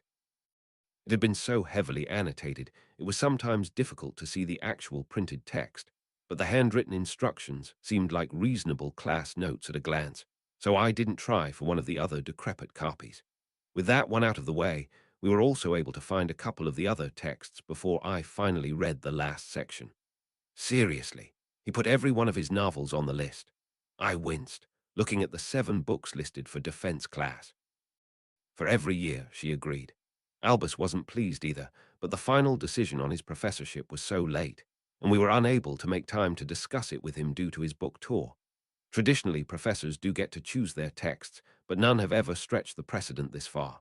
We'll just have to make do. I mean, I've already read them, so it's not that big of a deal, but I'm not sure they're effective teaching aids for first years, much less a Newt-level class. I thought about the library copies that I'd read and asked, "Professor, how do you feel about copyright?" McGonagall deliberately turned a blind eye to my shenanigans, but gave no explicit sponsorship of my plan other than confirming that the trace couldn't detect me inside the school's wards, even though it was the summer. So I was able to use the doubling charm to knock off a couple dozen sets of Lockhart's books before she suggested it was time for me to go home. The books I'd copied for Christmas presents for my friends were stable, since I'd invested them with actual parchment and ink as well as mild preservative enchantments in the covers. These were raw conjuration copies that would eventually evaporate on their own, but I put enough effort into them that they'd probably last the school year if no one hit them with a counterspell. The interesting thing to me was just how few of the mass-produced books in the wizarding world had enchantments to protect them from duplication spells. Most of the handwritten books at Hogwarts were heavily locked down, but only a few of the printed ones seemed to be. Maybe it wasn't worth the effort at that scale. Like bootleg cassettes, home duplication was small fry, and major operations would be able to break your protections anyway. I still wondered what the actual laws were. Would be really embarrassing if Dawlish managed to get me for book piracy. So when I met up with the Weasleys at Diagon Alley in the morning, I nodded to the twins to hang out with me while the rest of the family went down to their Gringotts vault. Handing over a box containing the spell-shrunken books, I told them, copies of the defense books for this year. McGonagall's ignoring it because she doesn't think it's fair to make everyone buy so many. Fred and George both grinned, and Fred whispered, "Harry, can you teach us the doubling charm?" George sighed. Oh, the things we'd be able to do. I realized I was probably going to regret it, but I told them, "I will if you can get these to people that can't afford the books without overcharging them, and leave my name out of it." By the time the rest of the family had made it up, the twins had come up with some reasonably satisfying explanation for why their mom didn't need to buy those books for them, or Ron, Percy, and Ginny weren't yet trusted to keep their mouths shut. And the Grangers had shown up with Penny, which was a distraction in and of itself. The parents insisted everyone split up and go shopping, and meet back up at the bookstore around noon. I'd broken off to go shopping with Penny and Percy, resigned to being a third wheel, when suddenly our trio became a quartet with great squealing as Mathilda raced out of the pet store to hug Penny, who she hadn't seen all summer. "It's so good to see you," they both exclaimed, basically simultaneously. "Thanks for inviting me," Mathilda told her. "Of course," Penny insisted. "I'm glad Percy let me borrow Hermes to mention it." "We should really get owls for all of the Muggle-born," suggested Percy. "It makes no sense that so many are reliant on waiting to receive letters from others to communicate over the summer. Or we could hook all the wizarding houses up to the telephone system," I told him. It's older than the Hogwarts Express, so ought to fit in. Hey, Thilda. I nodded to my friend and would-be girlfriend. Hey, Harry, hey, Percy, she said, suddenly a little shy and absently pushing her hair behind her ear. Did Penny tell you I was coming? Is it okay if I hang out? She exchanged a mysterious look with Penny. Sure, why wouldn't it be? I asked, sharing a look with Percy to work out that neither of us knew what the girls were up to. Great, smiled Penny. Let's finish up here, and then ice cream. We'd finished our sundaes before I realized Penny had quietly dealt with me being a third wheel by setting up a double date. I wonder what the Malfoys were doing down in Nocturne Alley, Percy mused, disrupting my train of thought, gesturing from our table outside the ice cream parlor to the entrance to the lower-end section of this wizarding shopping mall. Sure enough, Draco and his father were heading out into the main alley, the elder's cane tapping along on the cobblestones. They saw you pointing, I told Percy, and they're coming over. Merlin, mumbled Percy. Apologies all, but might as well be nice. We all took Percy's lead and stood, giving little greeting bows to the two men that they returned with almost respectful head nods. Draco raised an eyebrow at me bowing, and I smirked back at him when his father wasn't looking. Mr. Malfoy took up a relaxed stance, hands planted on his cane, and seemed to be fully briefed on everyone. Mr. Weasley, Mr. Dresden, Miss Grimblehawk, yes. Abraham's niece. She nodded, and he added, and Miss Clearwater of Ravenclaw, I believe. When Penny agreed as well, he smiled. Draco has mentioned your help with his enchanting studies. When Penny just gave a demure, it's been my pleasure. I glanced around at my companions, surprised. Between Mathilda and Percy's inclination to defer to the more influential pureblood, and what I figured had to be Penny's inferiority complex at being a muggle born out of her depth, this was not exactly the train wreck I'd expected. I was honestly a little disappointed that they hadn't already left, offended. And then I realized I was being similarly deferential, even knowing what I knew about the man's odious political views. At some point, I decided it was easier for me to avoid making him an enemy. A little insubordinate urge bubbled up from my self-disgust and took control of my mouth. Yeah, Penelope basically runs the enchanting study group at school. She's one of the best students in our year. It's interesting how many of the top students at Hogwarts are Muggle-born. Malfoy simply turned his cool grey eyes on me and quirked a half-smile, then turned back to Penny. Excellent. I'm so glad to hear it when students work hard to excel. If you need any help with your career prospects, please do write to me, Miss Clearwater. He regarded the rest of us. The offer, of course, extends to Draco's Gryffindor friends as well, if any of you haven't already sought out alternate patronage.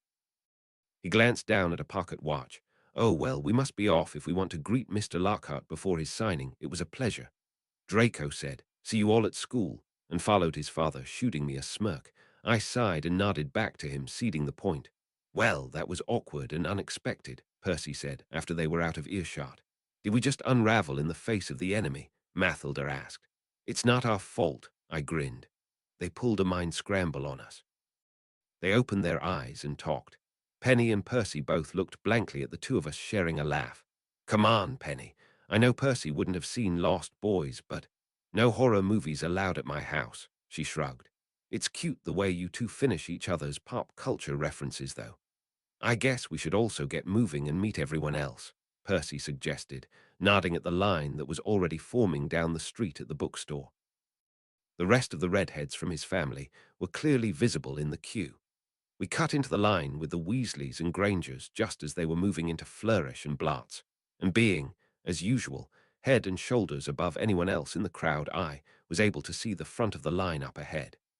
The Malfoys were glad-handing with a man who I recognized as Gilderoy Lockhart from his About the Author photos in his books. The well-coiffed blonde-haired man had on blue robes that seemed to exactly match his eyes.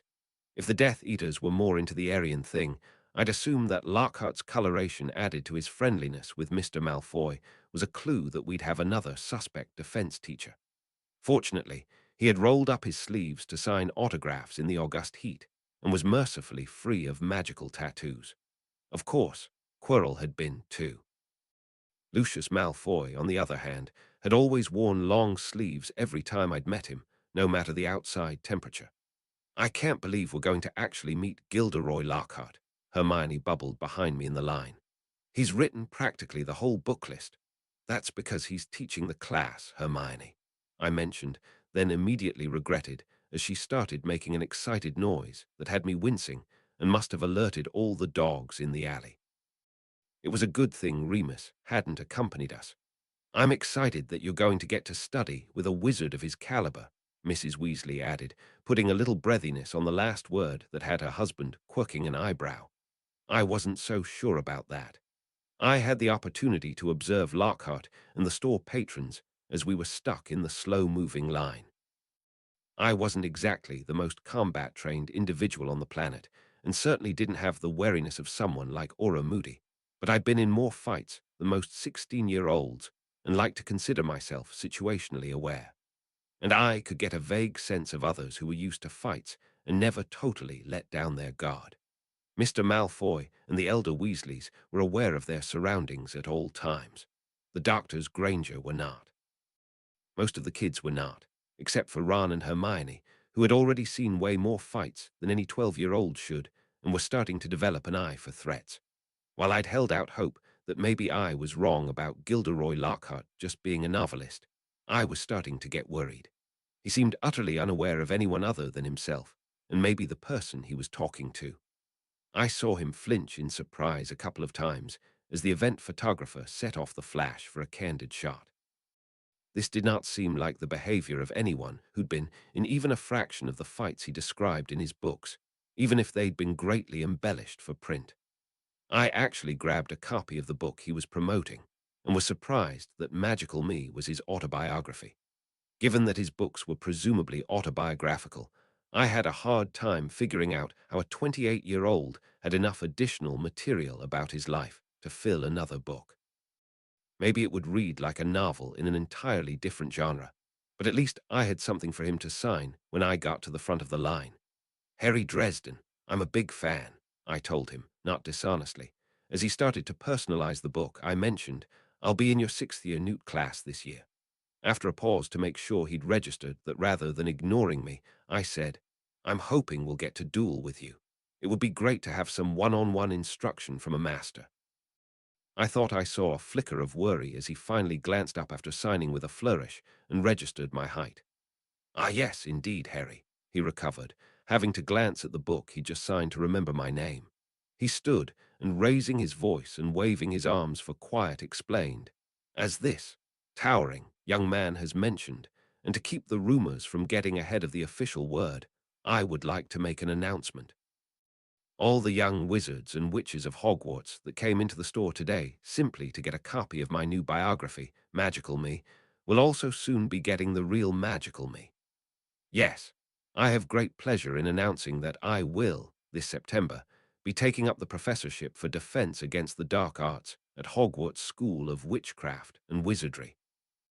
As the clapping and cheering rolled throughout the store, I was quickly moved to the side by one of his handlers so I wouldn't get in the way of the man's photographs. It took me a few minutes to extract myself from the crush and grab the other books I needed, and as I pushed outside the store I stumbled into the middle of a confrontation between Mr. Weasley and Mr. Malfoy. Malfoy was holding up a second-hand school book with a deteriorating cover and explaining, was between your son and myself, regarding his role in my own son's education. Looking at this, perhaps I should be offering your family handouts, Weasley. He dismissively shoved the book back into the cauldron Ginny was using to carry her school supplies. It seems if you sink any further, I'll be supplying for your children from my charities anyway. And that was enough to have Arthur Weasley take a swing at Lucius Malfoy, and the two of them quickly devolved into an untrained fistfight that would only be more embarrassing if they started pulling each other's hair. I was about to do something since everyone else seemed content to watch, but Hagrid, who had been in the area, used his own superior height to see something was wrong and wade through the crowd to break it up. While Hagrid and Mrs. Weasley chastised Mr. Weasley after the Malfoys walked off, Lucius covering a black eye, I walked up to Percy and Penny and asked, "What was that about?" Percy passed me a small stack of books, and it looked like a similar collection was in both his and Penny's arms with their other purchases. Mr. Malfoy presented us some new editions of books on runes, and enchanting that he hopes that we use in the seminars this year to make sure Draco is prepared for classes next year. Father did not take well to what looked like some form of handout or bribery. I shrugged, knowing that the Weasleys were weird about anything that looked like accepting gifts they hadn't earned. I half wondered if the family hadn't gotten on the wrong end of a fey bargain at some point in their ancestry and made sure that would never happen again. Giving us some free books is kind of the least he could do. Look on the bright side, though. What bright side? He asked. Your parents are definitely going to be too guilty about that to be able to be all parental about meeting your girlfriend. That got a rueful laugh from Percy and a sigh of relief from Penny. Track suits 2 weeks later, the summer was gone, and it was back to Hogwarts. Arbitrary date of going back to school was on a Tuesday, and I still couldn't figure out why they wouldn't just make it something like the first Sunday in September rather than always the first, no matter what day of the week it fell on. It had at least given me a few extra days to myself, since I finished up my work at Dervish and Banges the previous Friday. My main personal enchanting project for the summer had been figuring out how to add a bunch of bells and whistles to my school trunk. The battered old exterior was now pretty much just camouflage over the completely refurbished interior. I had way more space than it looked like, including a hidden compartment for Barb. I had security and durability enhancement. I had weight reduction. About the only thing I hadn't figured out was how to have it be able to swap between multiple interior spaces. I'd also forgotten wheels, I realized. When I finally needed to drag it through Remus, flew onto platform 9¾ Even magically lightened, it was still bulky. My temporary guardian gamely helped me carry it onto the train, where I staked out a set of compartments toward the front. Thanks for having me this summer, Remus, I told him as I stowed it in a luggage rack. It was no trouble at all, he nodded, shaking my hand. You're more than welcome to stay over the winter holidays if you need to as well, but we can talk about that more when I'm visiting the castle. He nodded and headed off, and I saw him get intercepted by the Longbottoms for a conversation as he was on the way back to the flue. Who was that? Oliver Wood asked as he bustled into the compartment, stowing his own trunk next to mine. Remus Lupin, I told my Quidditch-obsessed roommate. War hero turned Muggle novelist. Dumbledore talked him into letting me stay with him for the summer. Oh, good. I guess from the fact you're still talking to each other, he didn't keep you cooped up the whole time. No, it was honestly pretty great. Got to go out a fair amount when I wasn't working. How was your summer? I asked. Wall-to-wall Quidditch, as you might expect, he grinned. Hopefully Alexis still wants to see me this year, since I didn't have much time to write her and didn't see her at all. Ouch, I winced. Good luck, man. I had to talk Percy out of trying that with Penny.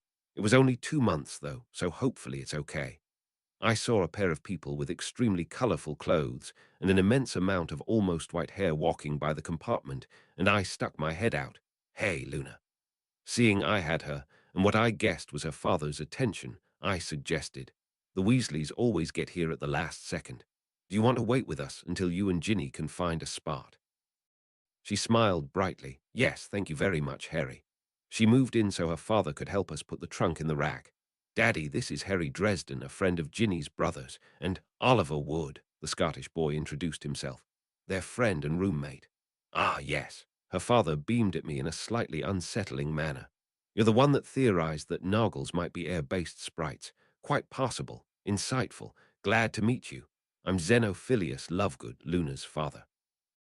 We shook hands, and his eyes were suddenly drawn to my chest, where I had my mother's silver amulet hanging prominently outside of my t-shirt.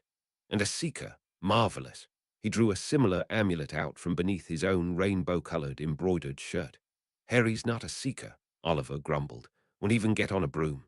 Ah, I mean a seeker on the quest. I could almost feel Mr. Lovegood dropping in the capital letter. Those who search for the Deathly Hallows. I shook my head slightly and explained, it was my mother's, and she might have been. I'm just familiar with the idea. I see it as a symbol of magic itself, power, knowledge, and defense all in the service of life. The strange man's eyes, slightly out of sync with each other, hooded for a moment as he thought, and then he nodded.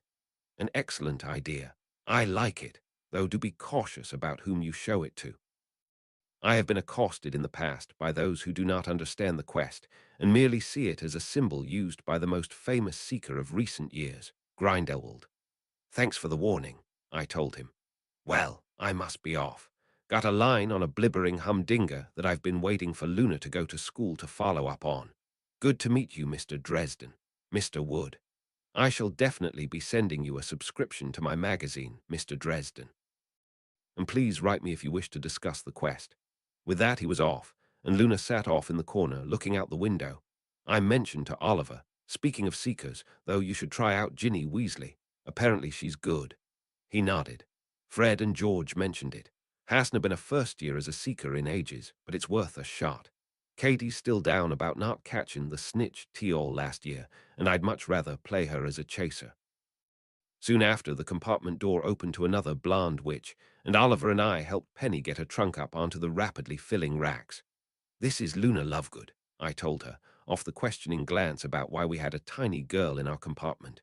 She's friends with Percy's little sister and is waiting for her to get here. She expects to be in Ravenclaw. Luna was paying attention, and I told her, this is Penelope Clearwater. She's the sixth-year girls' prefect for Ravenclaw. As the older girl got acquainted with the younger, more of our friends started to come in, and there was a lot of standing up to help people get trunks loaded and compartments filled. We wound up with a similar arrangement as we had on the train home, with the Gryffindor Quidditch team anchoring compartments for their friends and associates.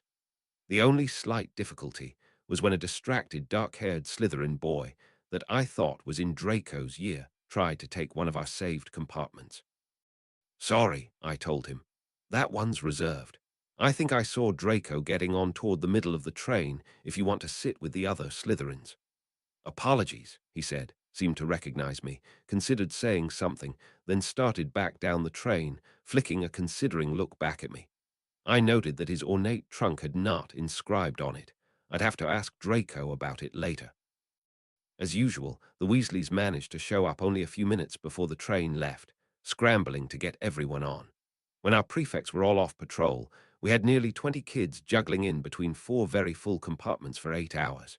It was chaos, especially when everyone needed to change into robes for school, but it was a lot of fun.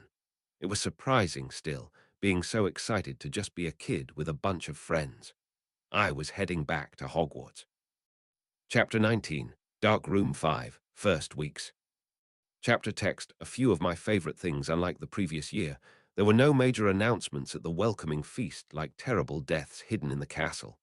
Lockhart was, indeed, the new defense professor.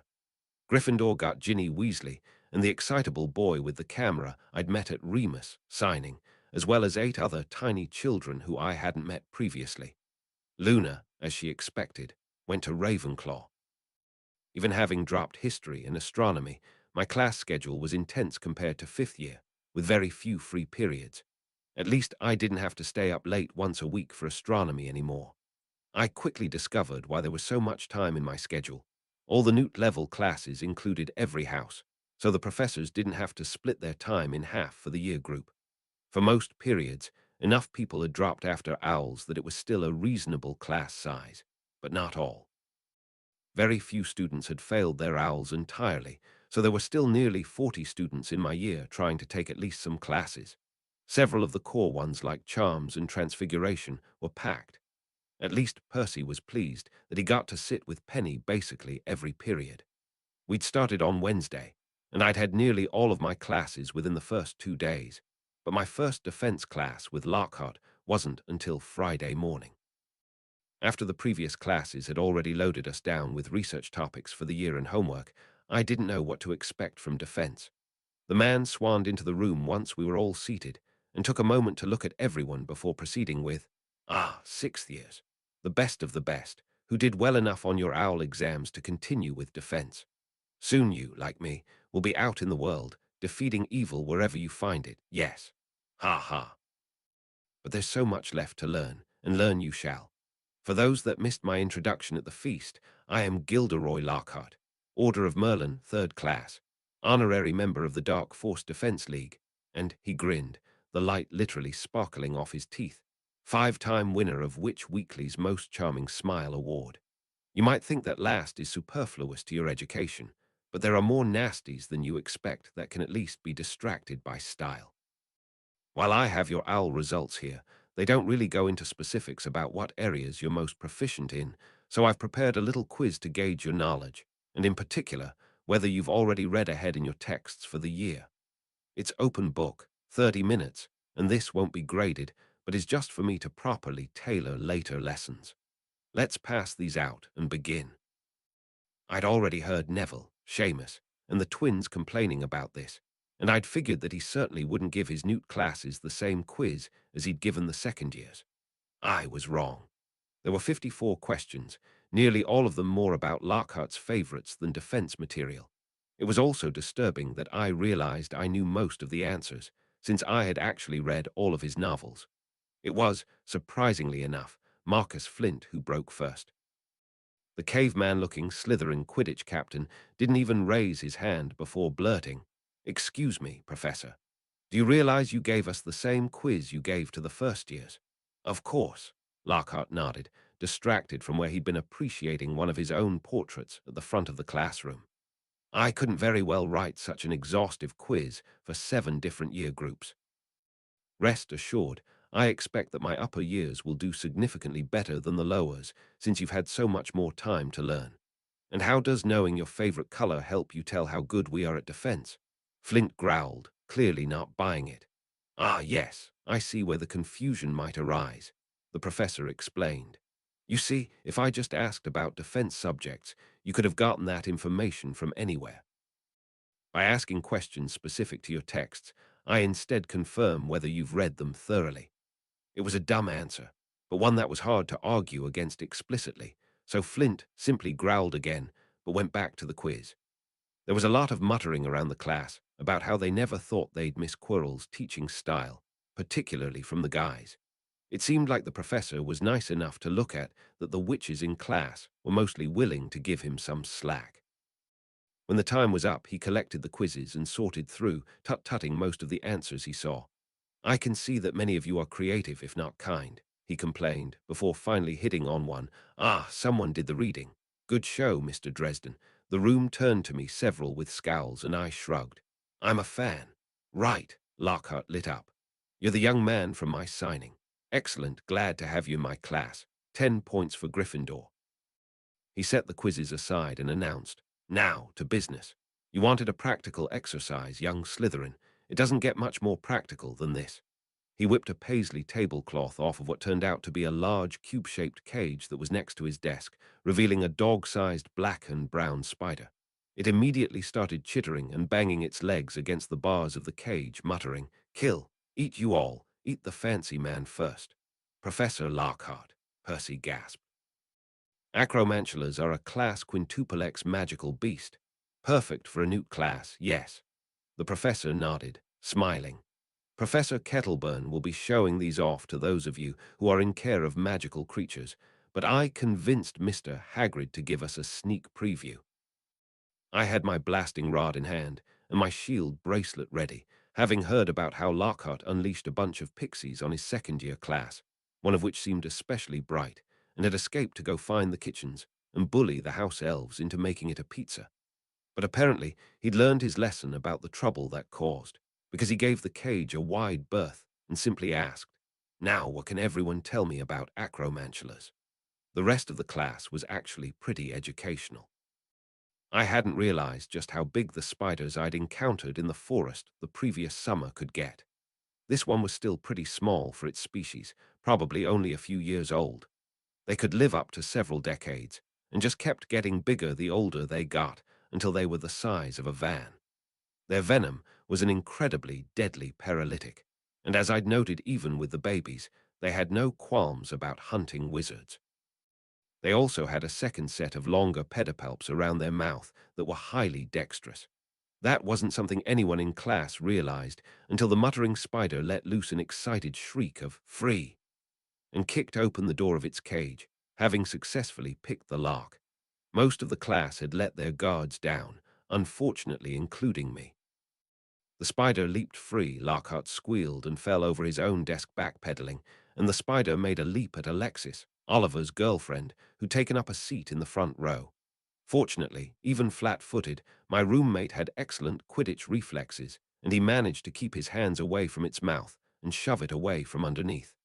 "Flint!" he shouted, having deliberately directed it at his Quidditch rival. "Right." The Cro-Magnon chaser grunted, watching the spider like a past quaffle, picking his moment and slamming it from behind with his book bag while shouting, "Dresden!"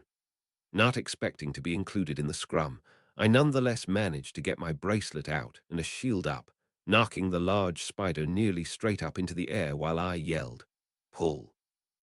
Showing that their passing owl score wasn't a fluke, the rest of the class had managed to get wands out, and a dozen red lights of stunners hit it from every direction at once, the thoroughly stunned spider flopping wetly onto the class floor next to me a second later.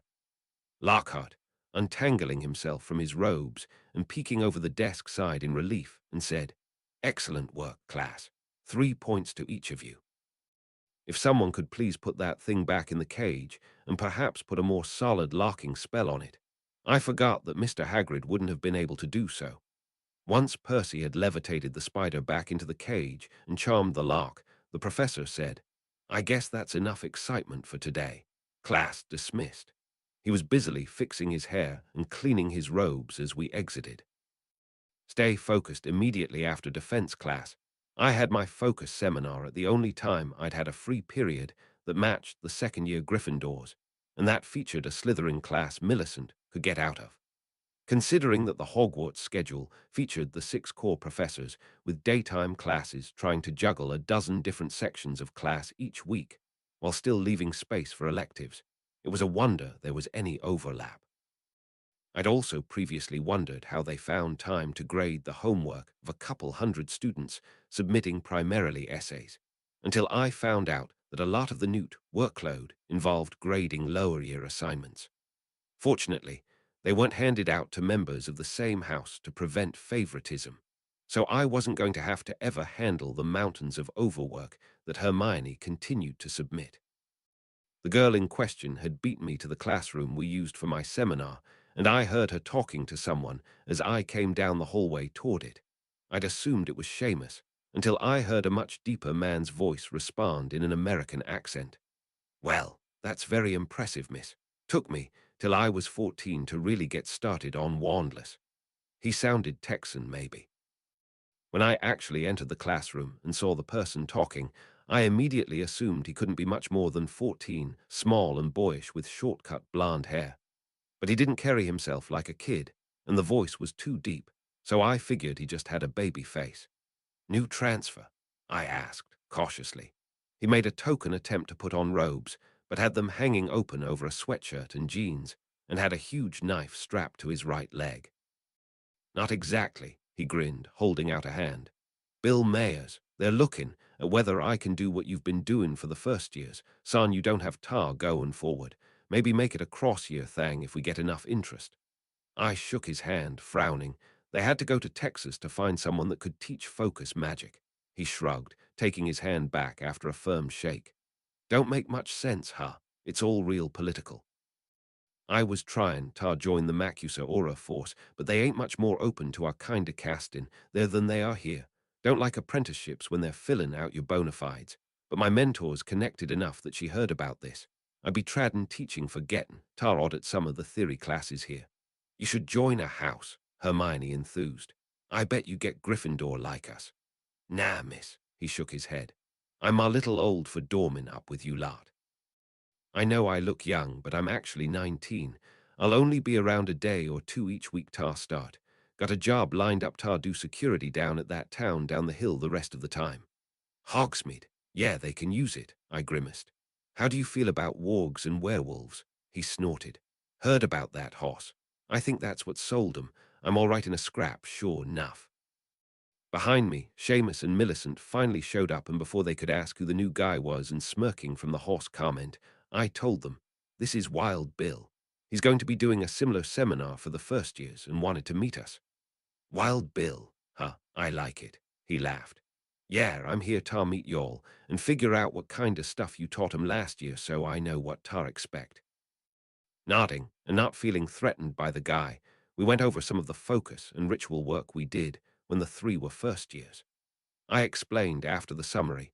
Biggest problem is access to enough foci to really show how you do the spells they're learning in Charms class. I guess Hermione was telling you when we came in that she's interested in learning more wandless and wordless stuff this year, since she doesn't really need to learn to use other foci.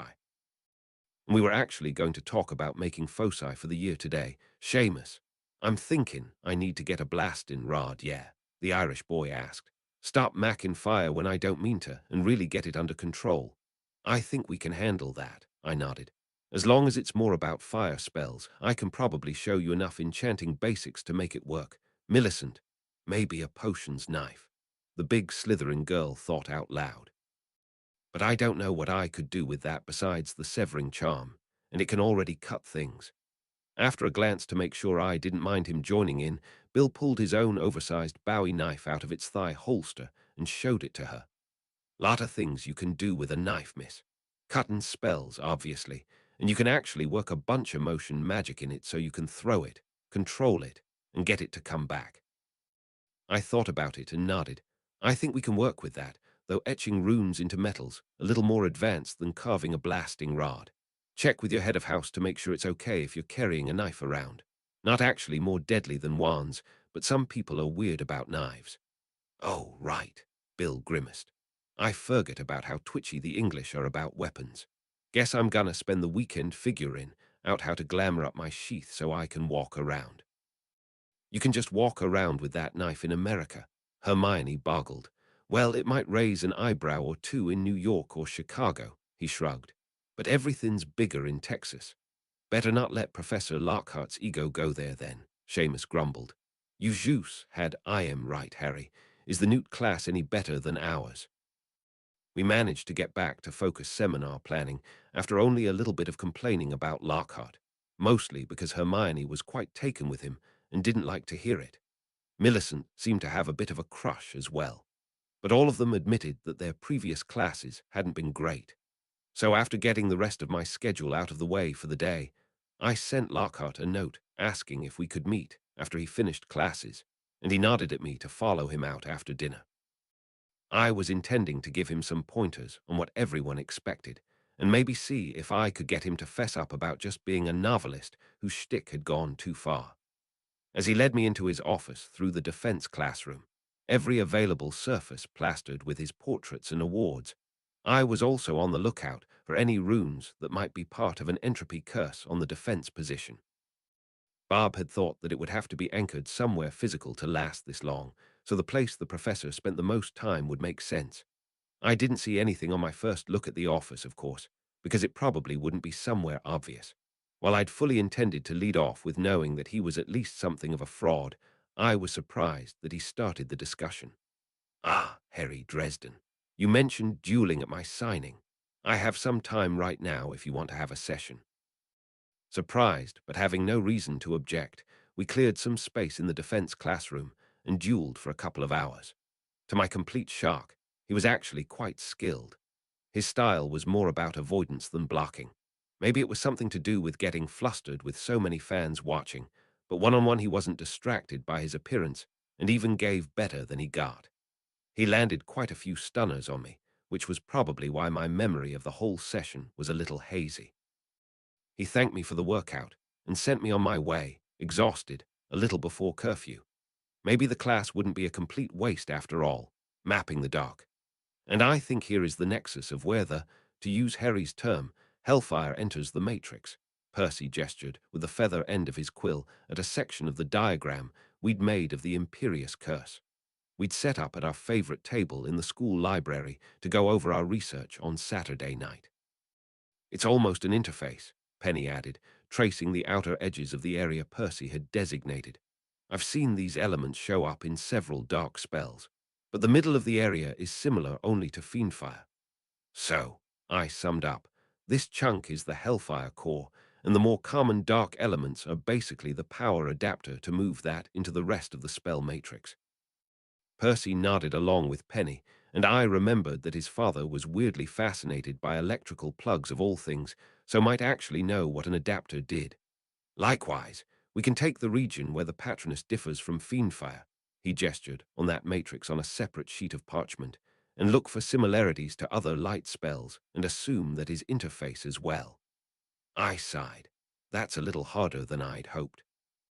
We basically need to isolate the real Sulfur core, put it next to the Imperious framework that isn't dark, and do a bunch of arithmancy to get them to connect up. Nothing's ever really plug and play, Penny grinned. But I'm sure we can get the professors to check our math when it's done. I didn't mention that I could probably also put Bob on it and make it a lot easier. He'd been integral in helping me work out the diagram for the Imperious in the first place, since just having it cast on me wasn't completely sufficient to fully understand it. Instead, I nodded at the tiny boy walking by with a stack of books. Hey, Colin, it's a little early to be that loaded down with homework, yeah. He grinned at the implied invitation and set the stack down on our table so we could see the spines. It looked like a bunch of books about photography. Turns out it's not just as simple as developing photos in a special potion to get them to move. There's a potion for the negatives, charms for the camera, and maybe other stuff. Biggest problem is going to be finding the right dark room. There's probably spare classrooms in the dungeons, Penny ventured, amused by the enthusiastic Muggle-born boy. I would expect some of the Slytherins to make that inadvisable. Percy shook his head. Oh, right, the whole Gryffindor Slytherin thing, Penny frowned. I don't think there are any spare classrooms on the upper floors without windows, but maybe you could just block them out. Colin nodded. Thanks, I'll see if Cyril will show some to me. Cyril Meakin had, in fact, been appointed the new boys' prefect, despite the slight debacle of getting Imperiused and trying to kidnap me the previous year. It, after all, hadn't been his fault. Colin stared at the spell diagrams and asked, "What are you doing? Those are complicated looking." "Trying to figure out how to make some new spells," I told him. "You'll only see diagrams like this if you decide to start taking arithmancy in third year. Good luck with your photography." "Thanks," he smiled, then got the hint and took his books, heading to check out. After he left and I realized that my friends were staring at me trying to avoid laughing, I admitted, "Yes. I'm collecting little first-year buddies even faster this year than last year. I don't know why." "I think it's adorable," Penny said.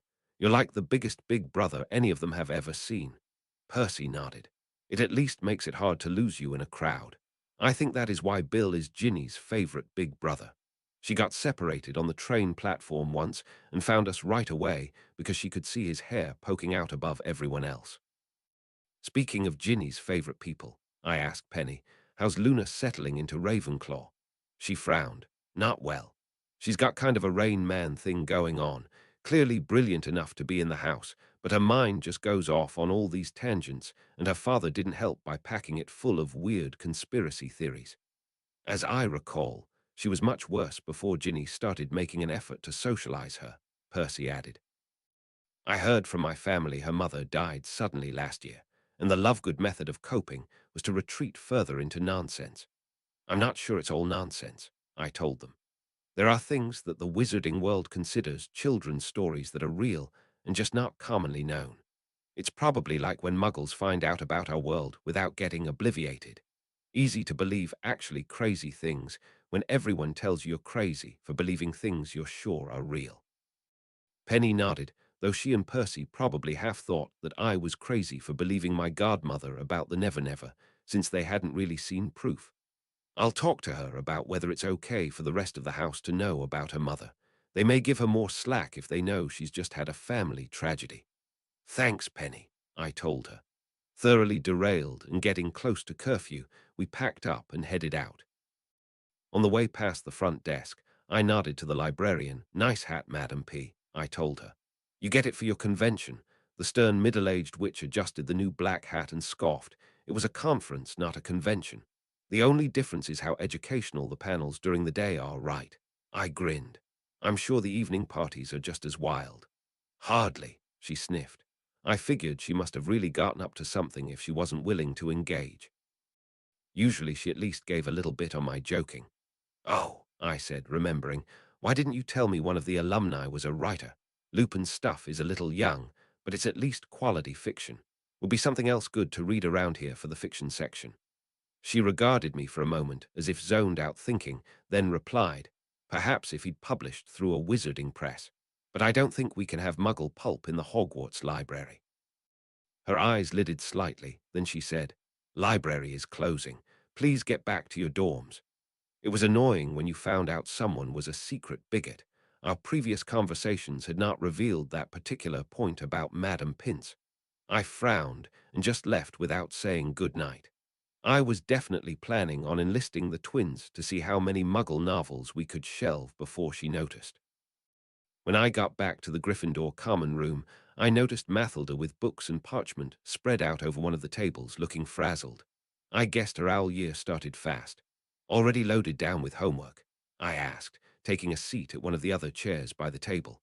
"No. Well, yes, but this is mostly not that. I was trying to see if I could figure out where all the beasts are coming from. Uncle Abraham was right. There shouldn't be wargs in Britain anymore. Or several of the other things we've seen." She gestured at open books and the notes she'd been taking. I hesitated, not sure whether to tell her about the veil. She'd already kept my secret about Barb, but there would be a lot more pressure for her to tell people in authority if she knew Bellatrix Lestrange was behind the creature attacks, and that could lead back to me getting in serious trouble. So I hedged. "You remember the Lucrata last year? I think this is the same thing. The veil that keeps our world apart from the Never Never is weakening, and bigger things can get through. I know you and Oliver believe in fairies, Harry," she said, frustrated, "but there's nothing in any of this that talks about it. Why now? Why here?" I shrugged, and I honestly wasn't totally sure what my godmother's plan was. It's a tough sell, I know. I think wizards locked the Fae out so long ago they've forgotten they did it, so I don't know who you need to talk to who could even think about repairing the veil. Department of Mysteries, maybe. I was always told that the Fae on the other side want nothing more than to get in, so it's possible it just finally got weak enough that they decided to make an effort to break out. Maybe she could tell I was holding something back, but she finally nodded and just said, "Thanks, maybe I can write that to my uncle. See if he's willing to escalate it. Will you talk to him if I tell him it's your idea? He likes you. And can I talk to Bob about it?" "Sure, to both," I said, hoping that Abraham Grimblehawk wouldn't realize there was further to dig. "Thanks, Harry," she said, relaxing back and managing to slide a leg out to lean against mine. "How is the spell research going?" "Well, Mr. Creevy thinks that we've at least made some really complicated diagrams." I grinned, then started to tell her about the night study session. It was becoming more and more comfortable to talk with the girl, and it would be so easy to go along with her plan to just start dating. But even beyond my reticence to start a new relationship, it was dangerous for her to know all my secrets. I needed to figure out how to get out from under my godmother's thumb before I was too complicit in her crimes to not go down with her. But I was also worried that whatever she was up to was so big she might not actually wind up going down. Just unleashing monsters couldn't be the endgame.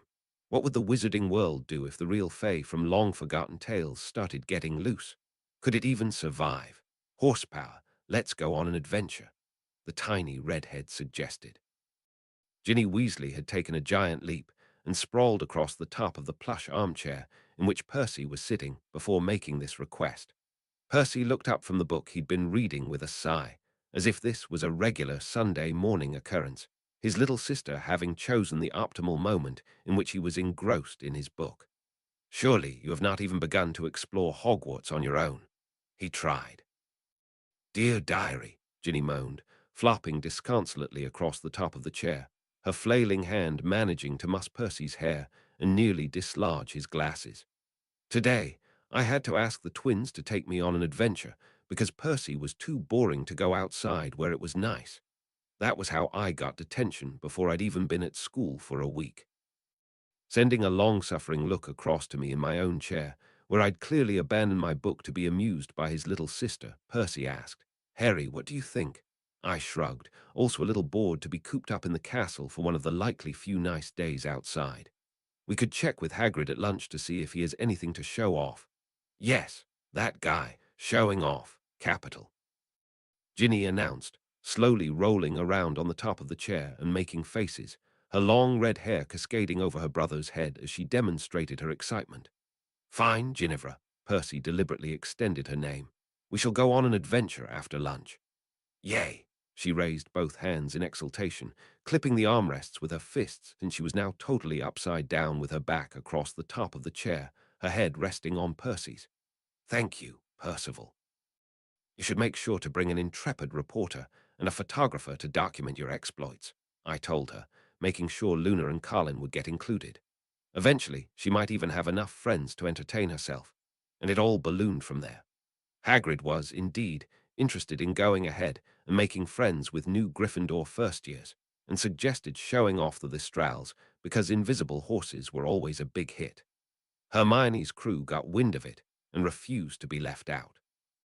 The twins invited themselves when their other siblings were going outside and grabbed Lee. Mathilda found out. We grabbed Penny, Oliver, and Alexis to help corral 10 lower years, and somehow Professor McGonagall wound up being included as well. All told, 13 Gryffindors, 2 Ravenclaws, and the assistant headmistress met Hagrid at his hut around 2 p.m. "Sorry, Hagrid," I told him. "The guest list got away from me." "No worries, Harry," he told me. "Though I dunno how many of 'em will be able to see the Lestrals. Got several young guns that need target used tar people, though." As we walked to the Lestral pens, it was very interesting to watch the social dynamics at play. Ron was temporarily in charge of the second years, because this seemed to be a Weasley outing, but their group had no permanent leader. This contrasted with the first years, where Ginny was clearly the dominant personality, and Colin was just excited to be included, except that Luna had an eye on Penny at all times, and Colin still had a bit of puppy dog loyalty from when Hermione had met him at Remus signing. The twins and Lee, as fourth years, were downplaying their usual rambunctiousness to make sure they were viewed as upperclassmen to the little kids, and the actual upperclassmen were mostly wrapped up in their dating relationships. I was just glad that Mathilda was genuinely interested in magical creatures. She hadn't noticed that Percy / Penny and Oliver Alexis were taking this as an extremely coupley walk, which left me some breathing room. I glanced back to Professor McGonagall to see if she'd noticed, but she'd shifted to her animagus form, following us at a distance as a tabby cat. The paddock for the Lestrals was not too deep into the forbidden forest, and I spotted dozens of the bat-winged, lizard-like black horses romping about the space. Most of the kids seemed to think we just brought them to a large, empty pen, though Luna was clearly tracking the creatures with her eyes. I wondered if it was her enhanced sensitivity to magic, or based on what Percy had said, whether she'd actually watched her mother pass. Of the rest of the group, it seemed like Alexis and Lee were also aware of the creatures, though I wouldn't think to ask them when they'd seen someone die. "What you're hopefully not seeing is called Lestrals," Hagrid explained. "They're horse-like critters that we use to pull the coaches tar Hogmead. Bet some ye thought they was automatic, yeah. You can only see 'em if ye have seen someone die up close, but they're real friendly-like." It was interesting to me that Quirrell's death didn't seem to count, because Hermione, Neville, and Ron were oblivious even though he died in front of them barely 3 months earlier. Maybe the whole situation had been so stressful they hadn't really comprehended that someone died. For the next hour or so, Hagrid gave rides to most of the kids on the more docile Lestrals, which was apparently especially interesting if you couldn't see the creature you were riding on. Colin got lots of pictures of the outing, and assuming he hadn't figured out how to take wizarding photos overnight, there was probably no chance of them showing the Lestrals, just riders floating in midair. At some point, McGonagall changed out of her cat form and seemed to be evaluating Hagrid's interactions with the kids. I had no doubt that the older witch, who'd been in at least one war, could see the Lestrals. Seamus was riding a Lestral about an hour into the experience when Luna raised a hand in a stop gesture and looked deeper into the forest. "We should go see the unicorns," she said, picking up on who knows what. Most of the kids seemed inclined to ignore the girl, but I spotted a flash of white through the trees and Hagrid said, "Ah, there they are. Usually darn get this close." Slipping back into teaching mode, he said, "Now they're real skittish in the best of times, and they'll run if ye aren't. Well, pure." He gave an apologetic look to Professor McGonagall. "That's quite all right, Hagrid. I'll happily stay back here," she said, but gave a look to the older students as if evaluating whether they were pure enough to visit with unicorns. "I'll, keep the professor company," I said. A few of the older kids shot me a look, realizing why only I and the assistant headmistress would be unable to meet unicorns. Mathilda widened her eyes and gave me a smirk. McGonagall only gave me a stern, raised eyebrow. I shrugged. The rest of the crew headed into the forest. I was admittedly slightly surprised at Oliver and Alexis being able to go on the trip, while I hung back with the assistant headmistress by the Thistral pen. The afternoon sunlight occasionally broke through the tree cover in tight beams when the wind would blow, and when the beams would hit one of the skeletal black horses, they'd oddly continue to the ground, as if the horses were partially translucent. I knew from Bob that they weren't fully present in our reality, which is what made their powers work and their hide so good for expansion charms. The effect of the light was quite pretty. I don't know how long we just stood there watching the Thestrals when McGonagall spoke up. I talked to Mr. Mayers. He seemed very impressed with your curriculum. Oh, good, I said. He seems cool. Already have candidates for first years that need to use foci instead of a wand. She nodded. A few. With someone whose time we're not taking away from classes, we can try for more than the most obvious cases. Right, 2 kids that are hopeless with a wand, and 1 tiny prodigy that invited herself regardless. McGonagall chuckled. Yes, Mr. Finnegan and Miss Bulstrode are doing much better than anyone expected, and I think you'll have Miss Granger onto wandless casting and enchanting years early. She's already planning to try to figure out wandless this year, I acknowledged. So Mr. Mayers passed on. He gave a thorough briefing. The one thing I didn't understand was some of his American euphemisms. What is a hoss? It's Texan for horse, I explained. Not sure if he calls everybody around his age that, or just the ones that are tall and gangly like a horse. She considered. It does suit you, hoss. Before I could argue with her about perpetuating the nickname, I noticed the others coming back. Harry, it was great. I never thought I'd get that close to unicorns. Mathilda yelled, too enthusiastic to wait to get into normal conversational distance. And the centaurs, you'll never believe it. Believe what? I asked. Hagrid held out what I first thought was a short, white stick and explained, Ferenza were their tar, translate further unicorns. The centaurs cleaned up the bodies that you know who made last year. They wanted tar reward folk for driven. I am off. They gave the kids tail hairs, but they said they wanted Yetar have this. He placed the long, spiraling white horn in my surprised hands. The pure magic contained within practically hummed beneath my fingers. I didn't feel worthy of even holding it. I can't, I started. Do something good with it, Harry, McGonagall said, shaken enough by the gesture to use my first name. Let's see something worthwhile come of the crime. I nodded, still shaken myself, and slipped the horn into one of my belt pouches that was deep and currently free of anything that could damage it. No pressure, or anything, I grumbled, already thinking of uses I could put the horn to and discarding them all as unworthy. We'd started heading back to the castle by the time my head cleared enough to remember that they'd mentioned running into Ferenza, the Fabio-like centaur I'd met the previous summer. So did the unicorns shy away when they caught you ladies having impure thoughts about the centaur? I winked. Several giggling blushes and 2 boyfriends looking put out at their witches were my reward for the joke.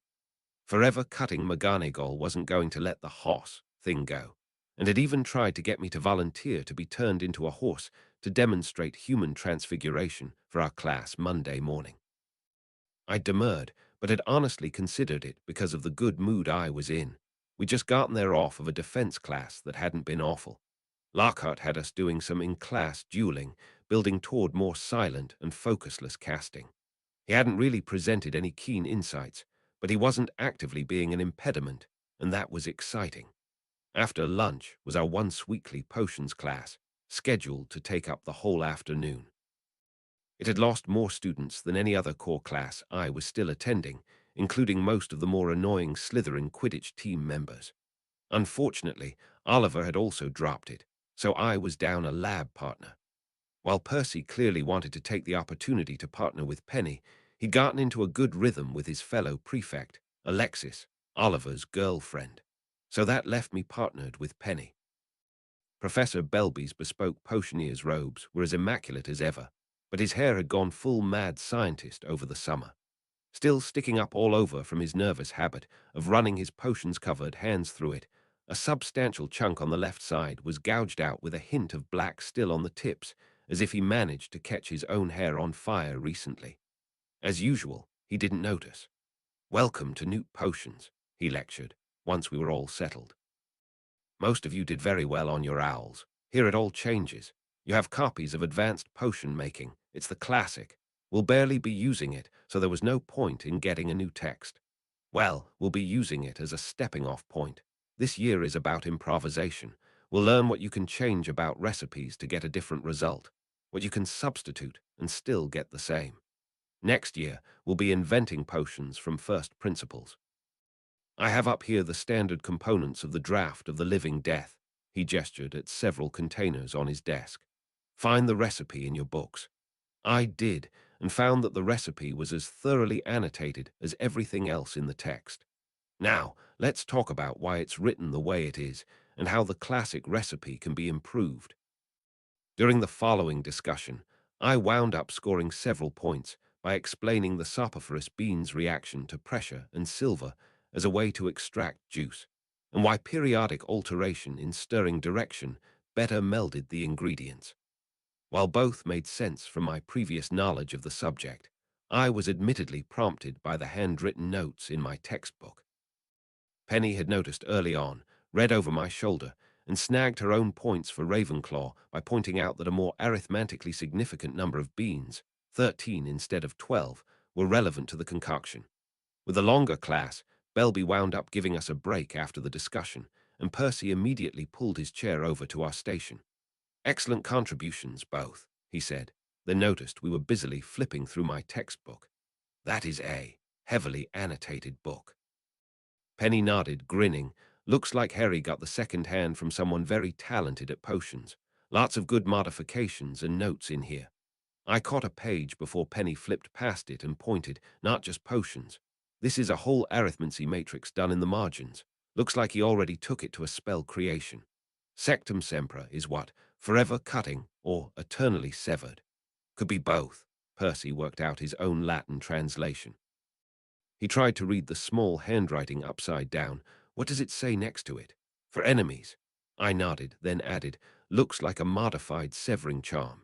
I've been getting a lot of use out of that charm with all my leatherworking of the last year. Oh my, Penny breathed, taking in the arithmancy for the spell.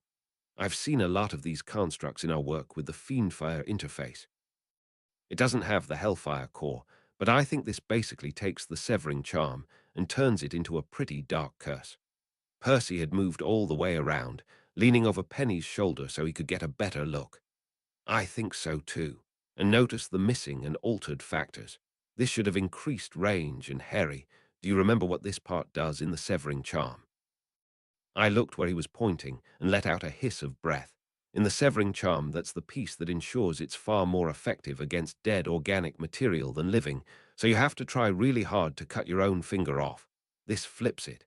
This will cut off your finger but be much less useful for craft work, and I bet it deals curse wounds.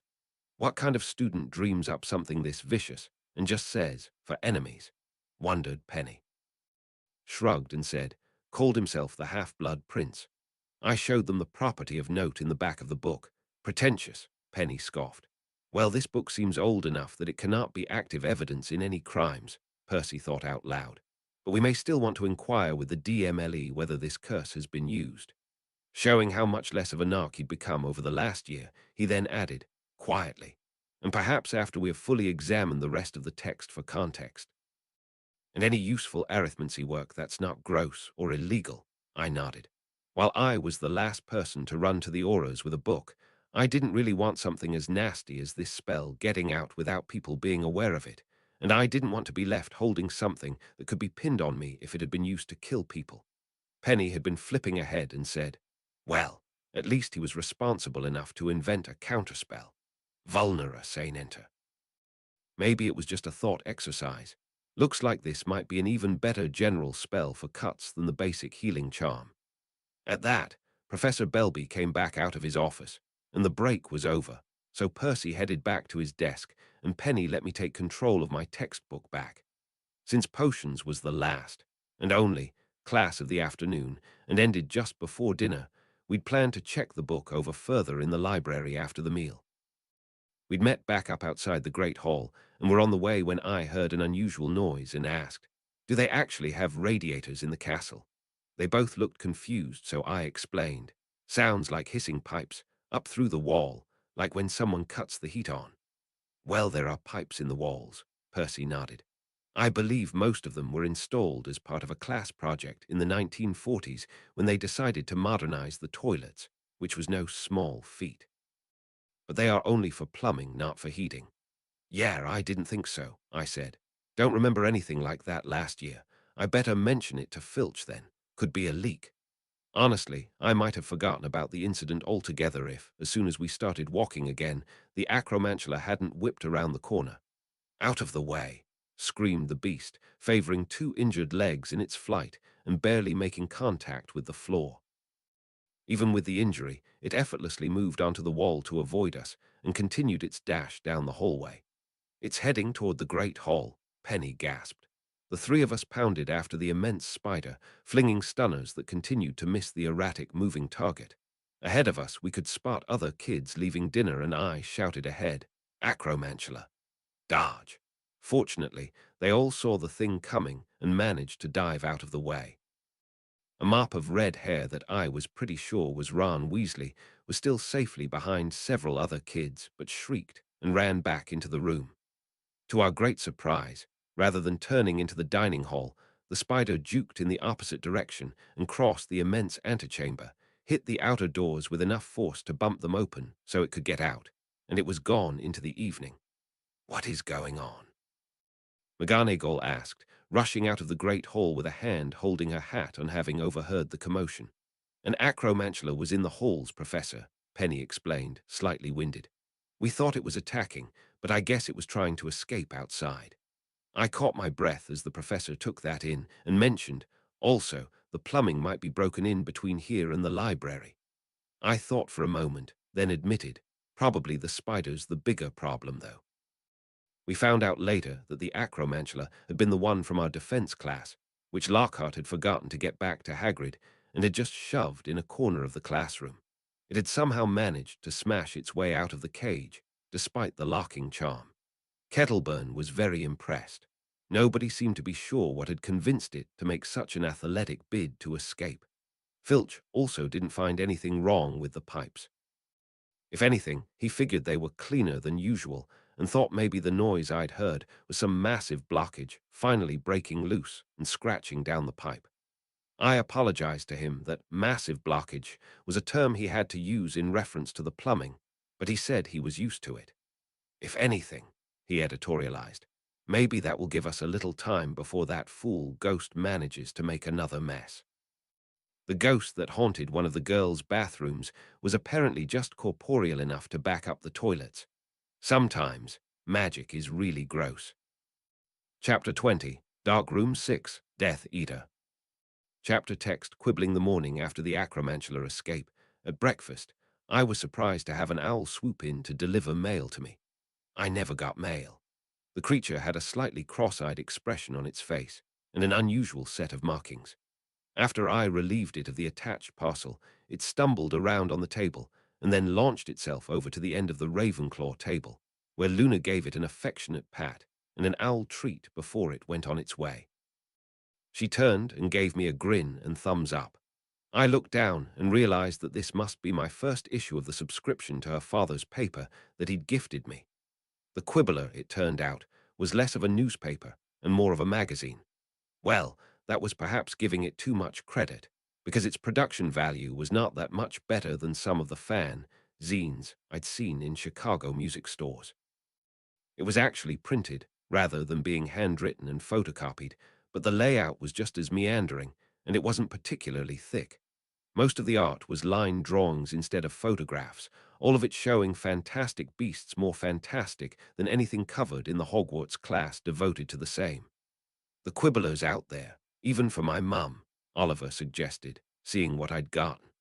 Luna's father writes it, I told him. Remember when he said he'd give me a subscription to his magazine when we met him on the train? That makes total sense, agreed Oliver, ruefully shaking his head. I skimmed through it while we ate breakfast, and I admitted to him, it's actually not that bad. Entertaining. There's a Muggle magazine called the Fortean Times that I think is kind of similar. Runs that line where you're not sure if you're reading something written by actual crazy people or you're just all in on a funny joke. As I considered the publication for the rest of the day, I realized it might present me an opportunity. I didn't like being complicit in whatever it was that my godmother was up to, but I also didn't want to invite the questions that would arise if I warned any rational authority. To the editor, I understand that the Ministry's Department for the Regulation and Control of Magical Creatures has spent several months defending against an onslaught of beasts of inexplicable origin, attacking wizarding homes and businesses. I believe most of these have escaped through the veil that protects our world from the home of the fairies. How? Dark wizards are deliberately stretching the veil until something even worse can escape.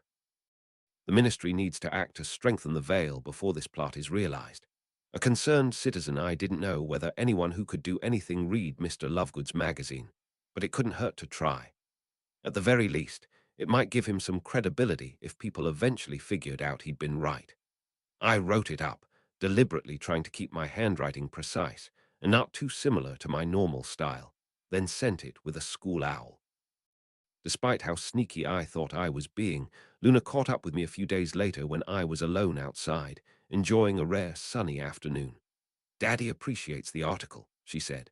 When I just gave her a shocked look, not having prepared a poker face for this eventuality, she explained, "The school owls are fairly recognizable, and I mentioned our conversation about the Never Never. There really aren't many people that know about it. I guess he is an investigative reporter," I allowed. "I'd like to stay anonymous, though." "Dark wizards," she nodded, without explaining what she thought my relationship with those dark wizards was. "Congratulations, by the way." "For what?" "You've significantly reduced your Nargle infestation since the party. Hardly any of them come near you anymore." I shrugged, considering. Could be the Hogwarts wards. "No, I noticed it on the train. It's almost as if you're protected." "Rule of 3, I suggested. "I fought off my third attack by fey beasts in a year not long after the party." She thought for a second, then nodded. "That could do it. It may only buy you a year and a day, though." "I'll still take it," I smiled, not sure whether the girl had any special insight, but enjoying that she was the only one I could talk to that didn't at least a little bit think what I knew about the Never Never was children's stories. Give something else a chance to try to kill me. "Fenrir Greyback," she agreed, somehow again jumping to the right answer. "Daddy covered the attack in the previous edition, but he heard about it too late to talk to you directly. We aren't sure whether he's an independent or working for the Rotfang conspiracy. Daddy thinks the latter because werewolves and vampires don't get along. He did work with the Death Eaters during the war," I shrugged, "but I don't think he was after me for any organization other than his own."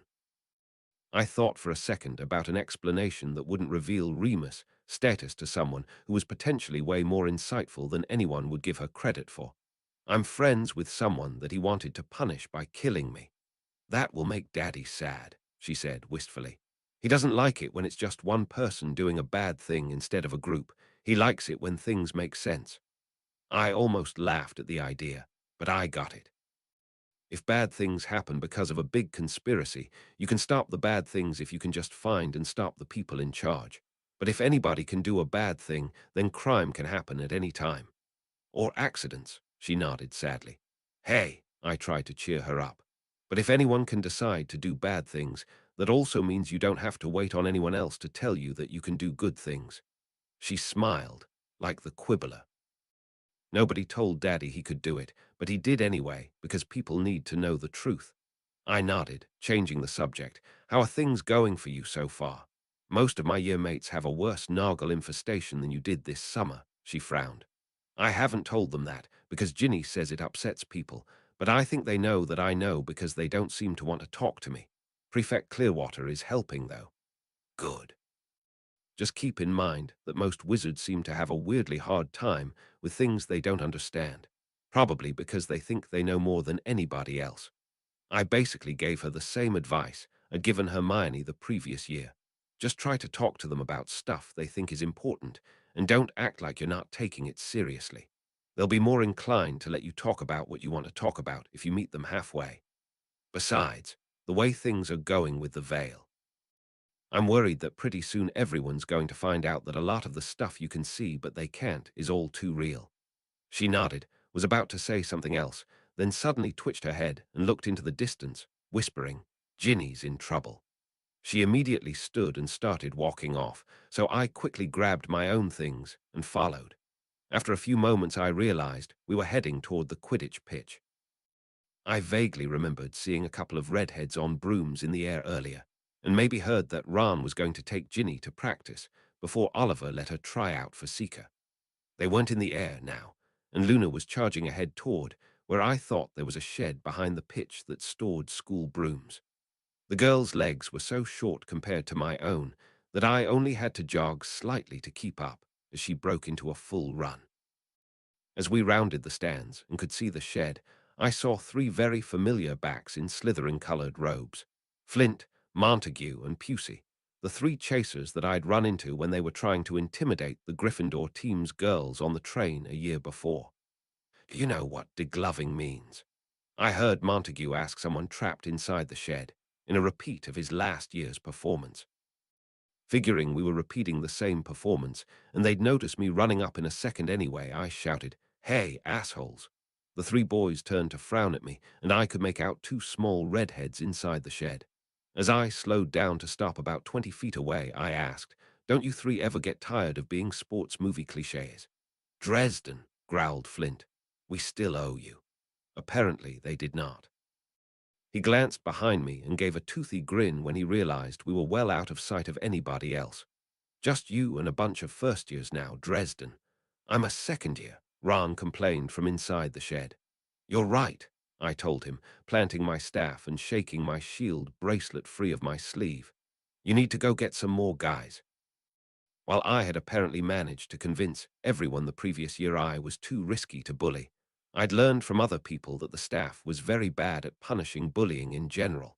Without a teacher, prefect, or a ton of witnesses, they were generally inclined to pretend there was nothing they could do. Given how backwards British wizarding culture was, it wasn't a surprise that their attitudes to bullying were those of a boarding school from the 19th century.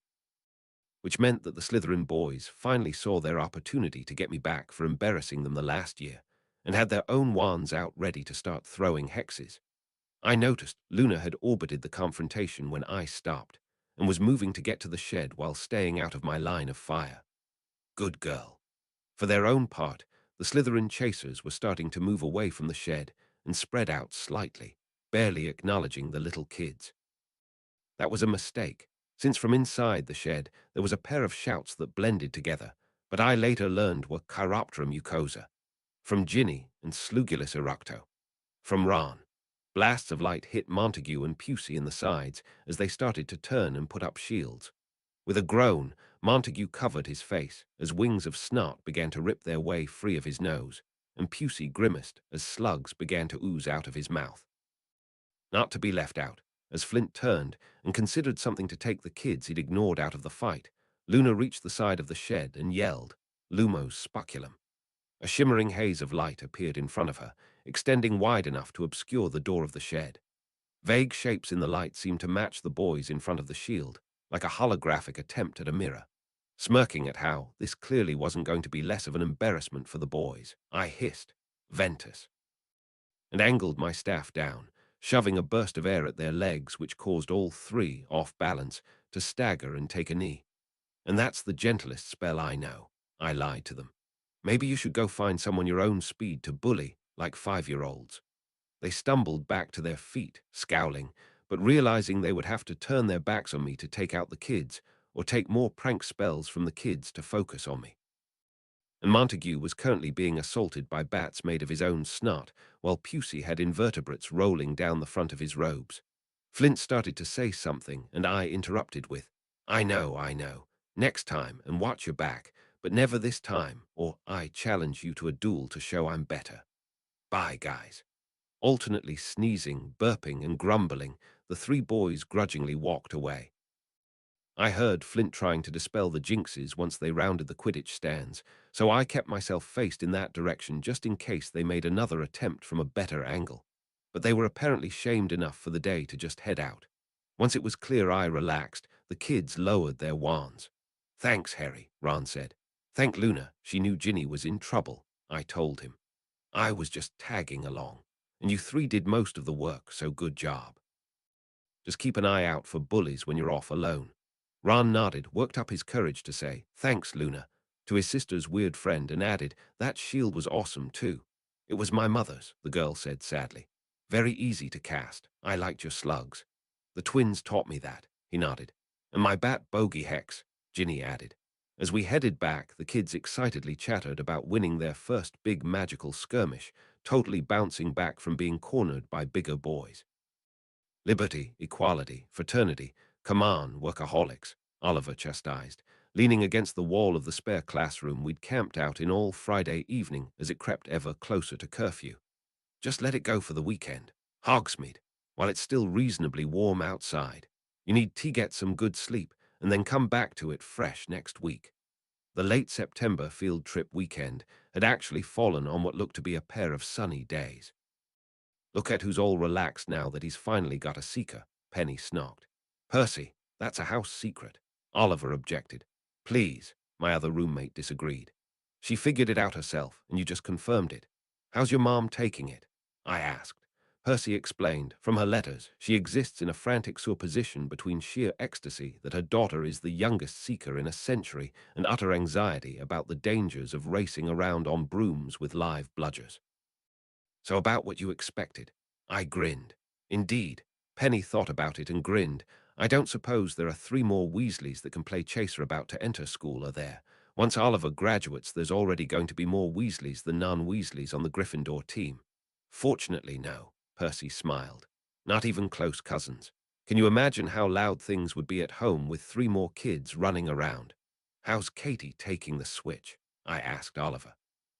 "She's thrilled she isn't the seeker anymore, but worried she won't do well as chaser and she'll get cut entirely," he frowned. "They didn't tell me how much of team captain be managing the insecurities of teen girls." Penny snorted, choosing to be amused rather than offended, and ventured, "Could be worse. You could be a prefect. I'll trade you my 2 dozen for your 4. I started to ask, and she immediately answered, "Luna's doing fine, Harry. In fact, she and Lindquist hit it off this week bothering the ghosts. They're trying to get more people to go to Nearly Headless Nick's Death Day party next month." "Good," I nodded, then answering Oliver's earlier complaint. "I think we're so close, though. Won't help to take the weekend if we aren't sure what's going wrong with the spell." "Fine," the obsessive keeper allowed, hardly hypocritical enough to object strenuously about others working too hard on something. He pushed back off the wall and moved to look at our diagrams. "Explain it to me again, and maybe one of you lot of big brains will notice something." Percy and I nodded to Penny to take the lead, so she explained, "The arithmancy all checks out. We got Professor Vector to confirm. We're calling it the Liberator's Charm since it ought to free people from mental influence and maybe even counter the Imperious. Incantation worked out to Libero. That also fits the necessary arithmancy. Could be an issue with the wand movements because those are more subject to intuition than anything." She trailed off, thinking. I shook my head. "But I made a ritual diagram that should fit the matrix exactly, and that didn't seem to work either." "What if we need to think happy thoughts?" Penny said, popping from a short thought process. "Soul magic, of course," Percy agreed. "Libero," he tried, making the wand gesture. I wasn't going to be able to contribute much practically until I had a focus. Turned out the reason my mother's necklace worked with the Patronus was that the interface factors were similar to light spells. We'd had to use a different interface for the Libertors. That felt different, Percy frowned, but still failed. I used the same memory I use for the Patronus. Possibly owing to the growth of their relationship over the summer, Percy and Penny had both finally managed fully corporeal Patronus spells in the last month. To my great amusement, Percy's was a big-nosed bird that he insisted was an augury, but which reminded me a lot of the officious parrot in the Kimber cartoon. Penny's was an eagle, but in the monochrome silver of the charm, we weren't sure exactly what kind. "What if Teosant happy thoughts?" Oliver asked. "I've always heard you can only cast the killing curse at someone you hate, yeah, but FiendFyre doesn't require hate. Fear, I think," I admitted, nodding. "Maybe panic. I only tried it the one time when Voldemort was trying to possess me, but I don't think hate was at the top of my list." Penny sank down in her chair in frustration. "This could take forever." "Why? How many positive emotions could there be?" Oliver asked. "But you probably have to feel it deeply like with the Patronus," she explained. It'll be hard to tell if we've picked the wrong emotion or we just don't have a strong enough trigger for it. Oliver clapped his hands together with a grin. Still, though, progress, and we're not going to figure it out tonight. Yeah, bedtime. Hogsmeade bright and early. With grumbling agreement, we packed up and made our way back to the Gryffindor dorms. As Oliver, Percy, and I were climbing the last set of stairs to the dorm, Oliver spoke up again and suggested, "All right, gentlemen, tomorrow, picnic lunch with our witches." "I don't have a," I began. "Harry," Oliver interrupted, stepping off onto the landing before the staircase moved. "With all respect, get your head out of your arse." Seeing he had my attention, he continued, "We're not saying you have to ask the girl to marry you, but Percy and I like her." Percy nodded. "Penny and Lexi like her.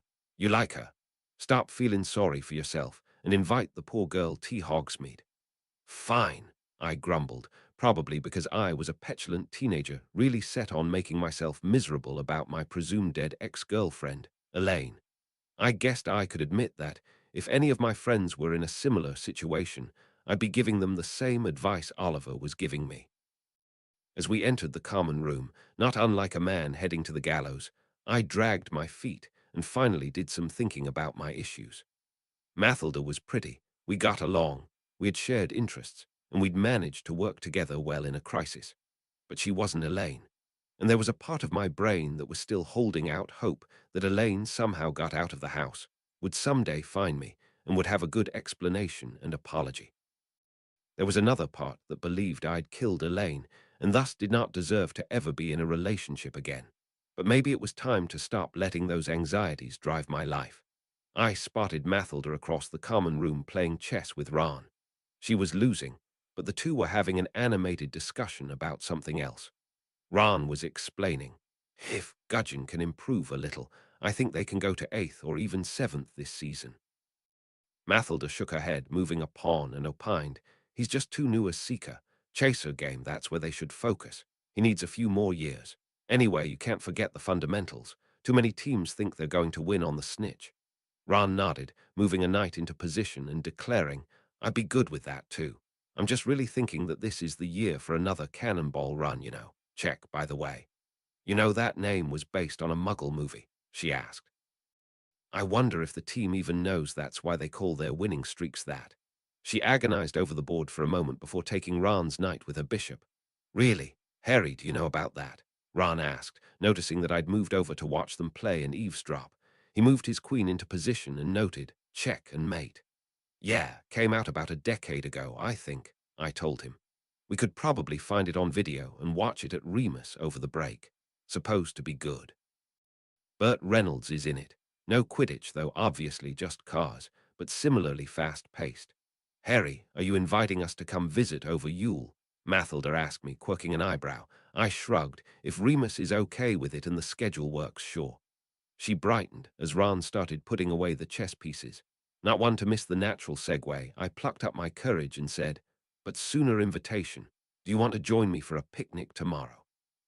"Yes, Oliver and Alexis and Penny and Percy." Out of the corner of my eye, I noticed Ron start to talk, probably to explain he couldn't go to Hogsmeade yet. But then he realized I was only talking to Mathilda and closed his mouth. She gave a cute little twitch as if she was trying to play it cool, then lost the war with her facial muscles and grinned broadly. "Love to." "Cool.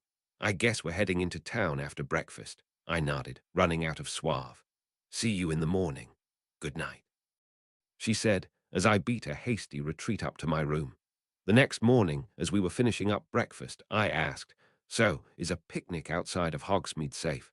"Uncle Abraham's team is doing a sweep this morning," Mathilda nodded, and it looked like several of the others were also reassured by the news. "But they haven't had any trouble there since the wargs." "I never did hear the full story about those," Alexis said.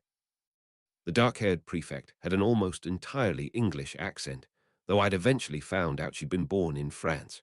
She was a half-blood, and her family had immigrated back to England when she was little, after the war. The fight with Greyback and the wargs, thus, became the topic of conversation for the ride down to the town. I tried not to be self-conscious about how cute everyone found it that Mathilda and I effortlessly traded off the storytelling. Wandering around town shopping was very coupley, and I tried not to freak when Mathilda grabbed my hand to walk together several times. The picnic was nice. Oliver had arranged for a basket of food from the kitchens. Percy handled the blankets for seating on a hill outside of town, and I brought some cokes and other snacks from my muggle stash, which seemed appreciated. The conversation was light. We were all having a good time, and if everyone gradually shifted into three piles of one girl reclining on one boy, it was only natural. It was, in fact, kind of nice. Through some unspoken signal, Oliver gathered back up the food baskets, Percy picked up the blankets, I vanished the trash, and we were all moving on slightly different paths, on separate romantic strolls. Even with the nice day for northern Scotland, it had gotten a little chilly, and at some point I'd wound up with an arm around Mathilda as we walked. You know, it's not actually haunted, I noted, absently, as we came within sight of the shrieking shack on the outskirts of town. That's just a rumor to keep people away from it. The twins say there's a secret passage from school into the shack, if you can get past the willow. Remus had given me more of his school backstory over the summer, and explained that was where he'd transform every month before Professor Belby invented the wolfsbane potion he used now. It had come up when he explained why I wasn't supposed to go near the baby willow tree he'd planted in his backyard. That's neat, she agreed. I wonder what it's like inside. Surprised more people don't use it as a make-out space. That last was a very pointed segue. I took a breath and began, "You know I like you, right, but I still don't know if," I trailed off. "Are you just going with the flow here?" she asked. "Is this all chivalry?" "No," I assured her. "I enjoy this, but I can't make promises about anything more." "Because you're not over your ex," she nodded. "I get it. I'm not looking for a commitment, Harry. It's okay if you don't even want to be my boyfriend. I have career plans. I'm not trying to tie you down." "Merlin, I may better deal you as soon as I'm out of Hogwarts." I snorted. "You should. You could do way better." I said the last joking, but asked, "So you don't mind if I'm emotionally unavailable?" "I mean, I'd prefer if you weren't, but I can't say you haven't warned me for 7 months." She stopped walking and turned me to look down at her. "Harry, I like you. I don't love you. You like me. You don't love me. But there's nobody I like more." "Same," I admitted. Humor vied with vulnerability in her eyes. "Then stop overthinking things and let's snog." "Yes, ma'am," I told her. So we did. I didn't totally buy that she wasn't invested. I still kind of felt like I was using her. But it had been over a year since I'd had that kind of contact, and it felt long overdue. It felt so good to just be wrapped up in another compatible person. Of course, with my luck, it was only about a minute into making out when the yelling and spelfer started. An afternoon's diversion, the sounds that broke up my early afternoon makeout session with Mathilda were coming from Hogsmeade, and from our vantage on a small rise near the Shrieking Shack, I could make out faint flashes of spells and the smoke of buildings just recently on fire. The yells that carried from town sounded like fear, but not like pain, and it sucked that at not quite 17 I was able to make that distinction.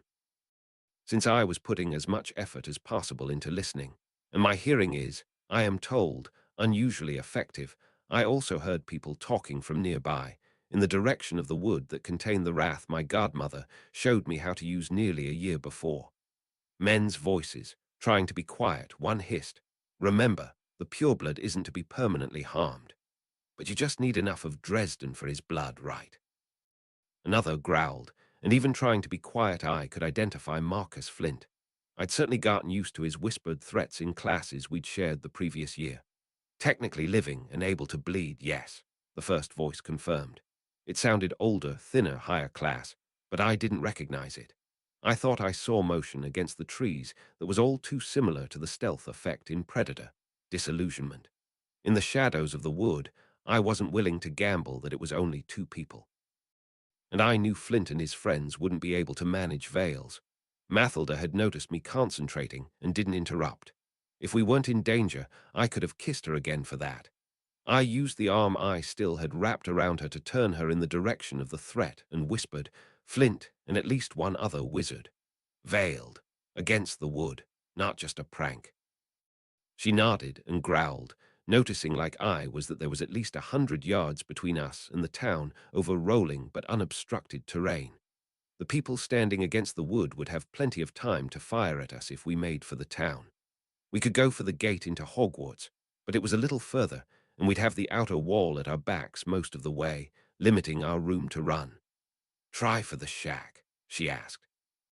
"Get your wand," I said, reaching around to hug her, hoping I was being nonchalant and giving her cover to draw. I took the opportunity to use my right hand to make sure my shield bracelet was free of my sleeve on my left wrist. "Start running when you're ready. I'll cover behind you." I turned around her so my left arm was to the wood and I was facing the shack, and then let my right arm drop into my robe for my blasting rod. It was a bad day to figure I didn't need my staff. I thought I could make out a stifled guffaw from the wood, probably Flint assuming I was reaching into my pants, and he was going to get to interrupt us going for third base. Hopefully, he misunderstood what was going on when she broke into a run away from me as soon as I had a hand on my rod. The focus. Sexual euphemisms in magical culture are way too easy. There were at least 3 shouts of surprise as Mathilda started running toward the shrieking shack, and I yelled, "Pratigo." As I started my own run, holding the shield in between me and the wood, and trying to run and watch at the same time without falling down the hill. 3 figures in black cloaks, probably uncomfortably warm to fight in on this sunny day, materialized from beneath their veils. 2 were wearing white masks, a tall, thin figure holding a wand, and a much burlier one wielding a 2-handed axe with an enormous blade, and the third was burly and wearing a simple black balaclava mask. I assumed the third was Flint. It was all but confirmed when his voice yelled, "Stupefy," and launched a stunner that splashed off my shield before he started running.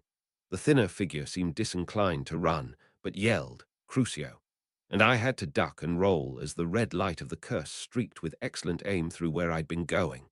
I hated it when the bad guys were quality marksmen. While Flint and the thin man had been shooting at me, the guy with the axe barked, "Ascendio," and managed to launch himself into the air like his weapon was Thor's hammer or something.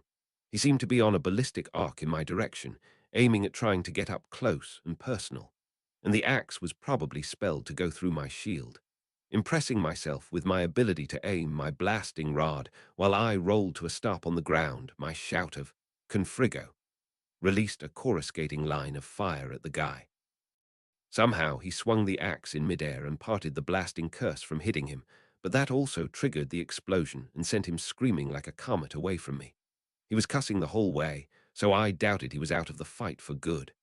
Mathilda had made it to the house while I was rolling to a stop on the ground, and she hit the door with a grunt of pain. "It's locked. Alohomora. No good," spelled shut. I managed to roll back onto my feet quickly and without serious injury.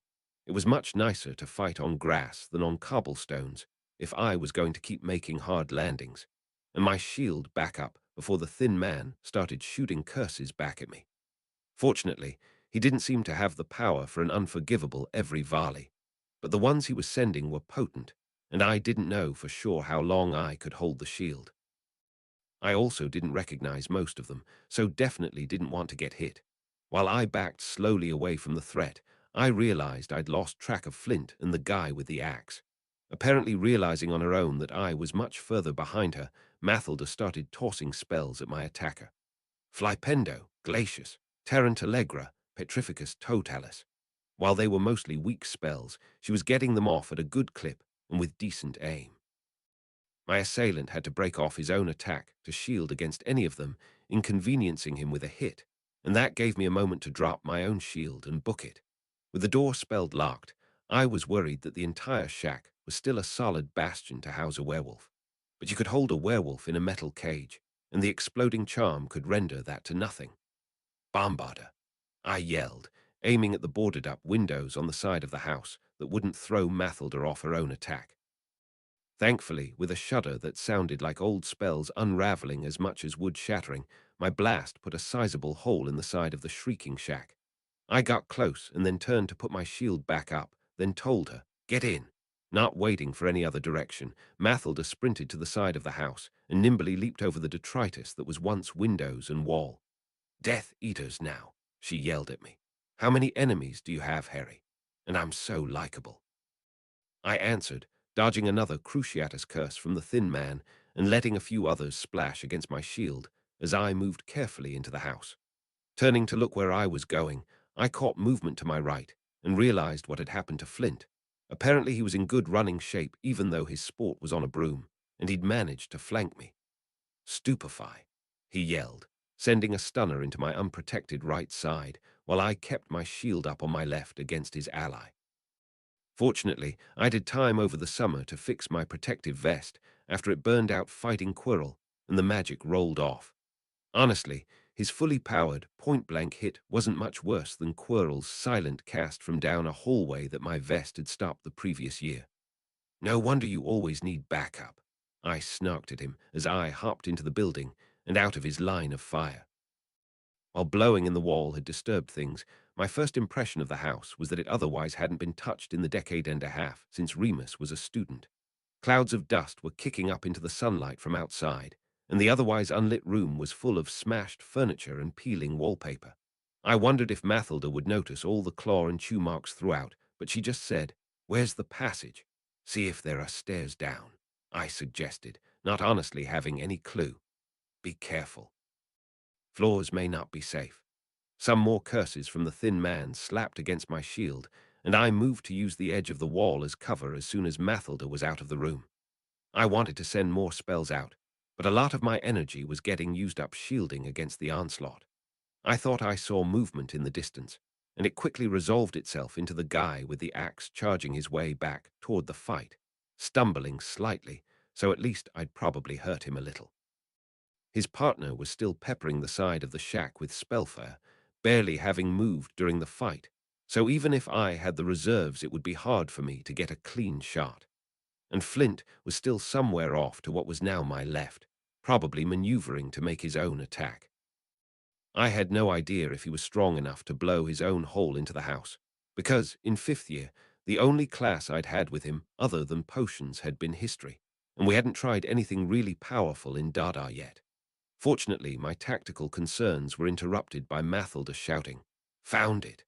Waiting for a break in the spell attacks, I retreated backward with a shield up and then ducked out of the room. I'd have loved to lock the door behind me, but it was mostly clawed apart and barely hanging onto its hinges. Moving to where I thought I'd heard her while trying to watch for attackers coming in now that I wasn't covering the exit, I spotted her out of the corner of my eye in one of the other rooms down the hallway. It really was a small house, though it had an upstairs, probably not nearly enough for a werewolf to roam around in. "It's just a hole, not stairs," she said, "but it seems to go back towards school." I noticed as I rushed into the room that the open door to this one had lasted better, possibly spell-protected, and looked like it had some relatively complicated latches that a transformed werewolf would have trouble undoing. And true enough, there was a large earthen hole in the floor that wasn't exactly goblin craftsmanship, but which had been worked into the floorboards as if it wasn't just a sinkhole. "That'll do. Let's go," I told her. As she hopped in, I closed the door behind me. With the increased security and feeling some of my magical stamina coming back, I finally tried something I'd been practicing, held my mother's silver amulet, and incanted Expecto Nuntius. The variation on the patronus caused my dog Imago to form in silver light and look at me as if waiting for a command. I told it, "Tell Dumbledore. Miss Grimblehawk and I are trapped in the Shrieking Shack by 2 Death Eaters and Marcus Flint." The patronus then raced off in the general direction of the school, passing through the walls. I absently wondered if it was heading straight for him and whether that would give enough direction to triangulate the recipient's location. From outside, I thought I heard the voices of our attackers, probably coordinating whether they would go into the haunted house and risk me nailing them with a spell from an angle they couldn't anticipate. For all that, they'd apparently loved attacking people in their homes during the war. From what I'd heard, the Death Eaters mostly attacked the defenseless from surprise, rather than using SWAT tactics to clear floors. Sure enough, a few moments later, I heard Flint shout, "You're trapped, Dresden. Come out or we'll burn the whole place down. Grimblehawk doesn't have to die too." As much as I wanted to snark back, it would give away my position, so I held my tongue like I actually had a brain in my head that could be used for something other than quips. I moved back and started to hop into the hole before I noticed a rug shoved to the side that would be big enough to cover it. Grabbing it, the whole thing had been stiffened, probably with transfiguration, so it would cover the hole without just dropping into it, as soon as any weight was placed on it. Perfect. I pulled the covering over the hole as I jumped in, so hopefully, even if they started searching, they wouldn't immediately notice this was a possible exit. Mathilda already had her wand lit and was moving down a long, rough-hewn tunnel that was not nearly as nice as the one that led to Honeydukes. Dumbledore had probably just used magic to dig it and reinforce the earth so it wouldn't collapse. He also hadn't worked to make the ceiling very high, so it was going to be an annoying crab-walk squeeze for my frame. "We warned you," Flint shouted again, very distant, and I thought I heard the all-too-familiar growl of a FiendFyre imago set loose. While we were probably safe in an underground tunnel, I didn't want to risk it and started hustling down toward Mathilda. Realizing I didn't want Dumbledore to take risks thinking he was saving us from fire, I sent another quick messenger Patronus to him. "We're safe in the tunnel. I think they cast FiendFyre into the shack." I then had to slump against the tunnel as I got lightheaded.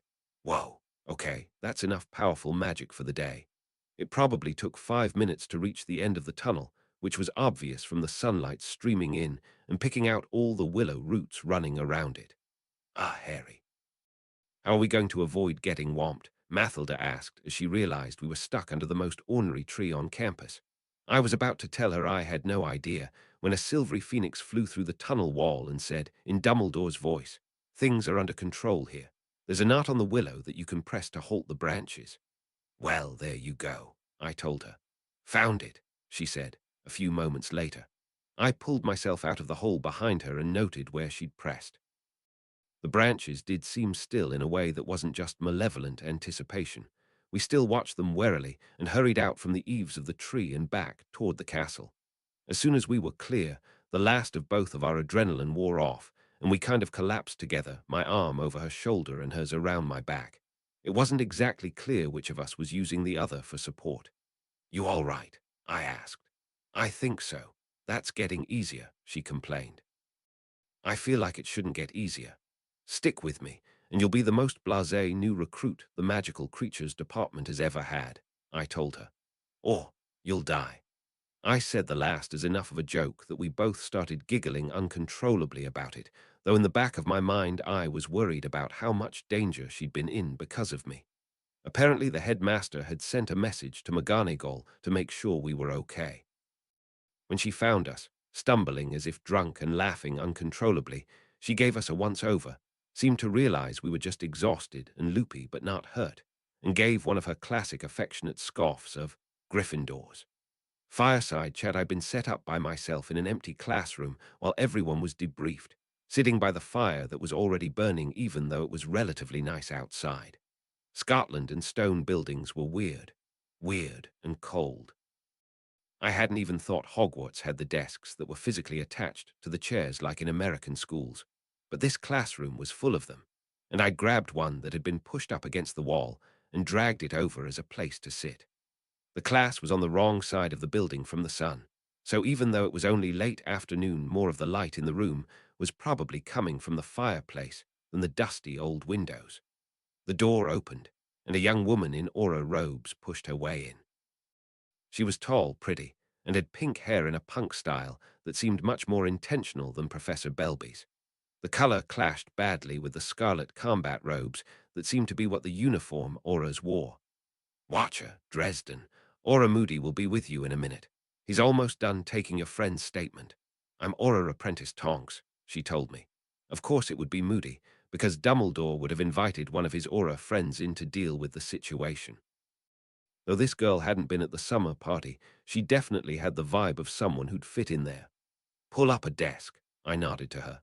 As she did, dragging the desk to face me from about 6 feet away, I pointed out, "Mad Eye sends you in to soften people up before he scares them, right?" She laughed as she sat down, seeming to have a bit of trouble figuring out her feet and sliding a little clumsily into the chair. "Probably so."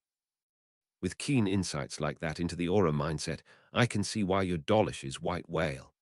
I raised an eyebrow, more at an aura admitting to disagreements in the ranks, but covered it with, didn't know they covered Moby Dick at Hogwarts. In fact, I was pretty sure they didn't cover it. I only knew about it from years of regular school. "They don't. My father's muggle-born," she explained with a shrug. He insisted that I know the classics. I wasn't sure whether she was deliberately giving away information to build trust, or if she just didn't realize it was a big deal. I knew Dawlish would have been screaming at her for letting his number one suspect learn so much, so fast. Maybe she was just friendly. But despite having a friendly, very pretty girl who had the kind of punk aesthetic that nerds like me were powerless against, my libido was not interested. Initially thinking that it was something to do with my recent death-defying bonding experience with my definitely not a girlfriend Mathilda, I realized that wasn't the feeling at all. If I gave her long black hair, aged her several years, and imagined her laughing like a maniac, I can't imagine the blacks were too happy about that, I guessed. "Ooh, yeah, you are dangerously observant," she agreed with the other auras that had warned her about me. And no, Mum was disowned and blasted off the family tapestry. Screw 'em.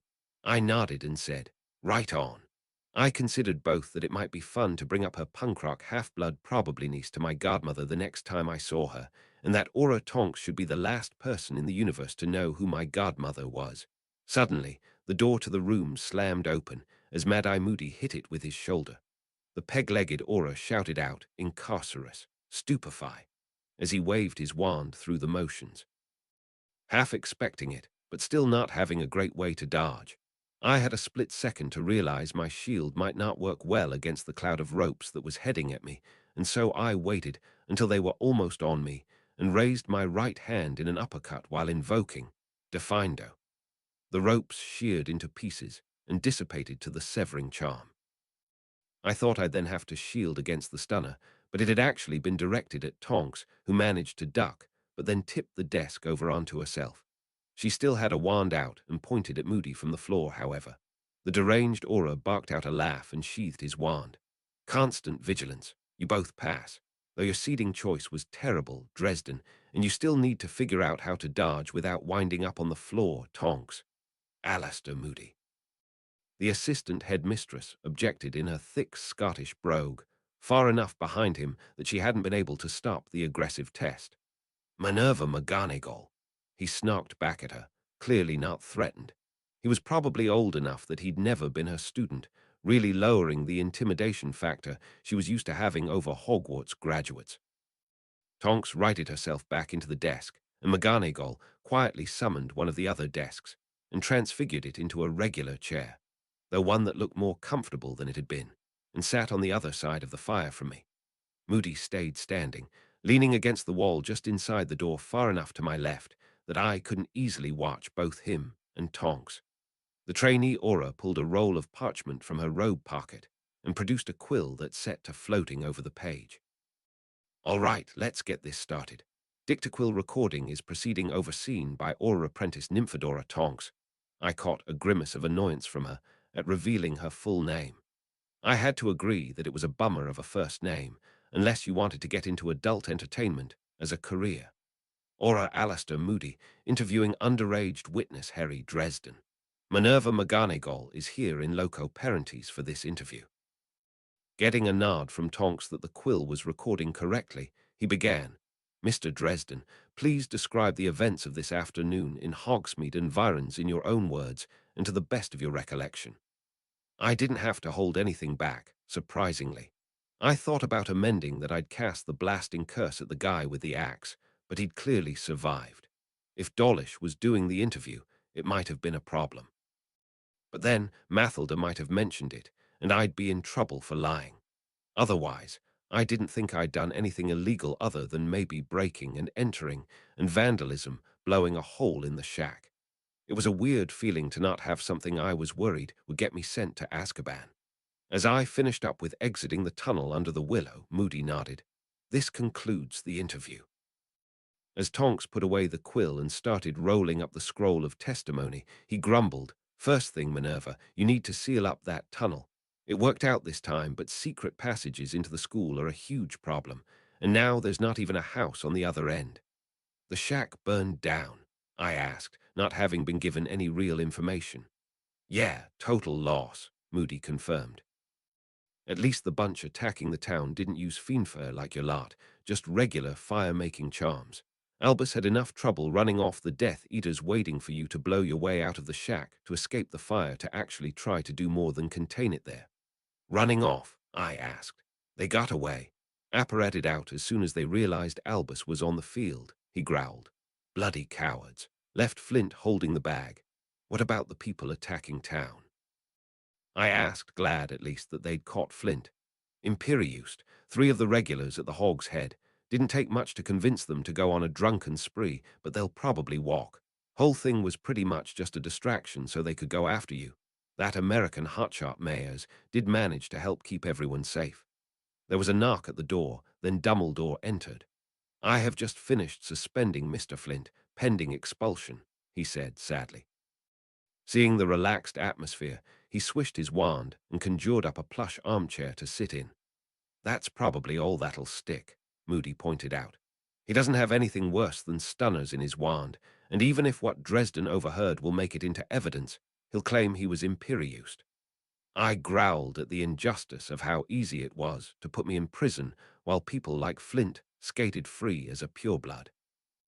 Then I realized something important from our recent diagramming of the curse, and explained, you can only manage 1 Imperius at a time.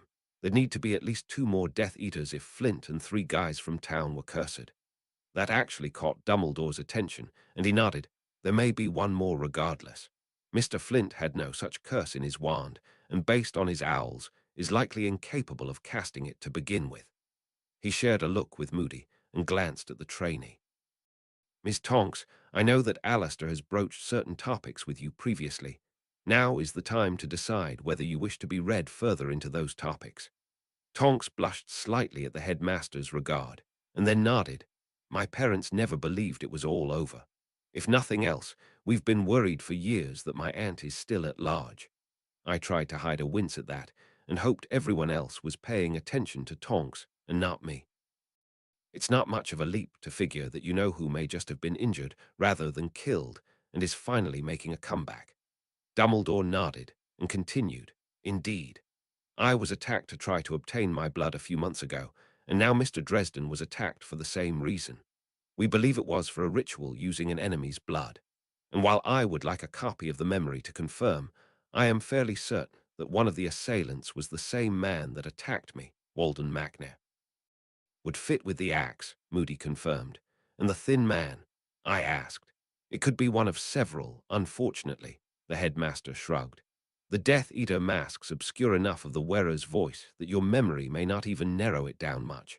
Macnair is obvious only from being one of the few focus casters like yourself that were ever part of the organization's elite. Flint didn't know who they were. Moody scoffed. Not that he said, but I bet Galleons their operational security is tight enough that they didn't need to tell him. He didn't need much of a push to try to do you in, Dresden. Apparently, you've made an impression. From what we can figure talking to people, seems likely someone in Slytherin heard him complaining about you and wrote home to somebody about it. He was probably thrilled when a couple guys in cloaks showed up planning to off you and offered him a chance to join in. He frowned for a second, then added, and there are so many snakes in that dorm with Death Eater relatives, it could still be anybody.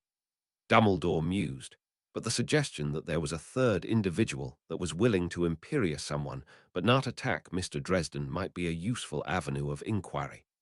He looked at me. Now, Harry, you will be of age before the next Hogsmeade weekend, so I cannot actually forbid you to go. However, I suggest that you perhaps stay with groups as much as possible and retain your situational awareness that served you in good stead today. He took a breath, then actually twinkled. I understand this is a bit of a sacrifice that might make your romantic escapades more difficult. McGonagall, who I'd almost forgotten was sitting behind me, quietly harumphed.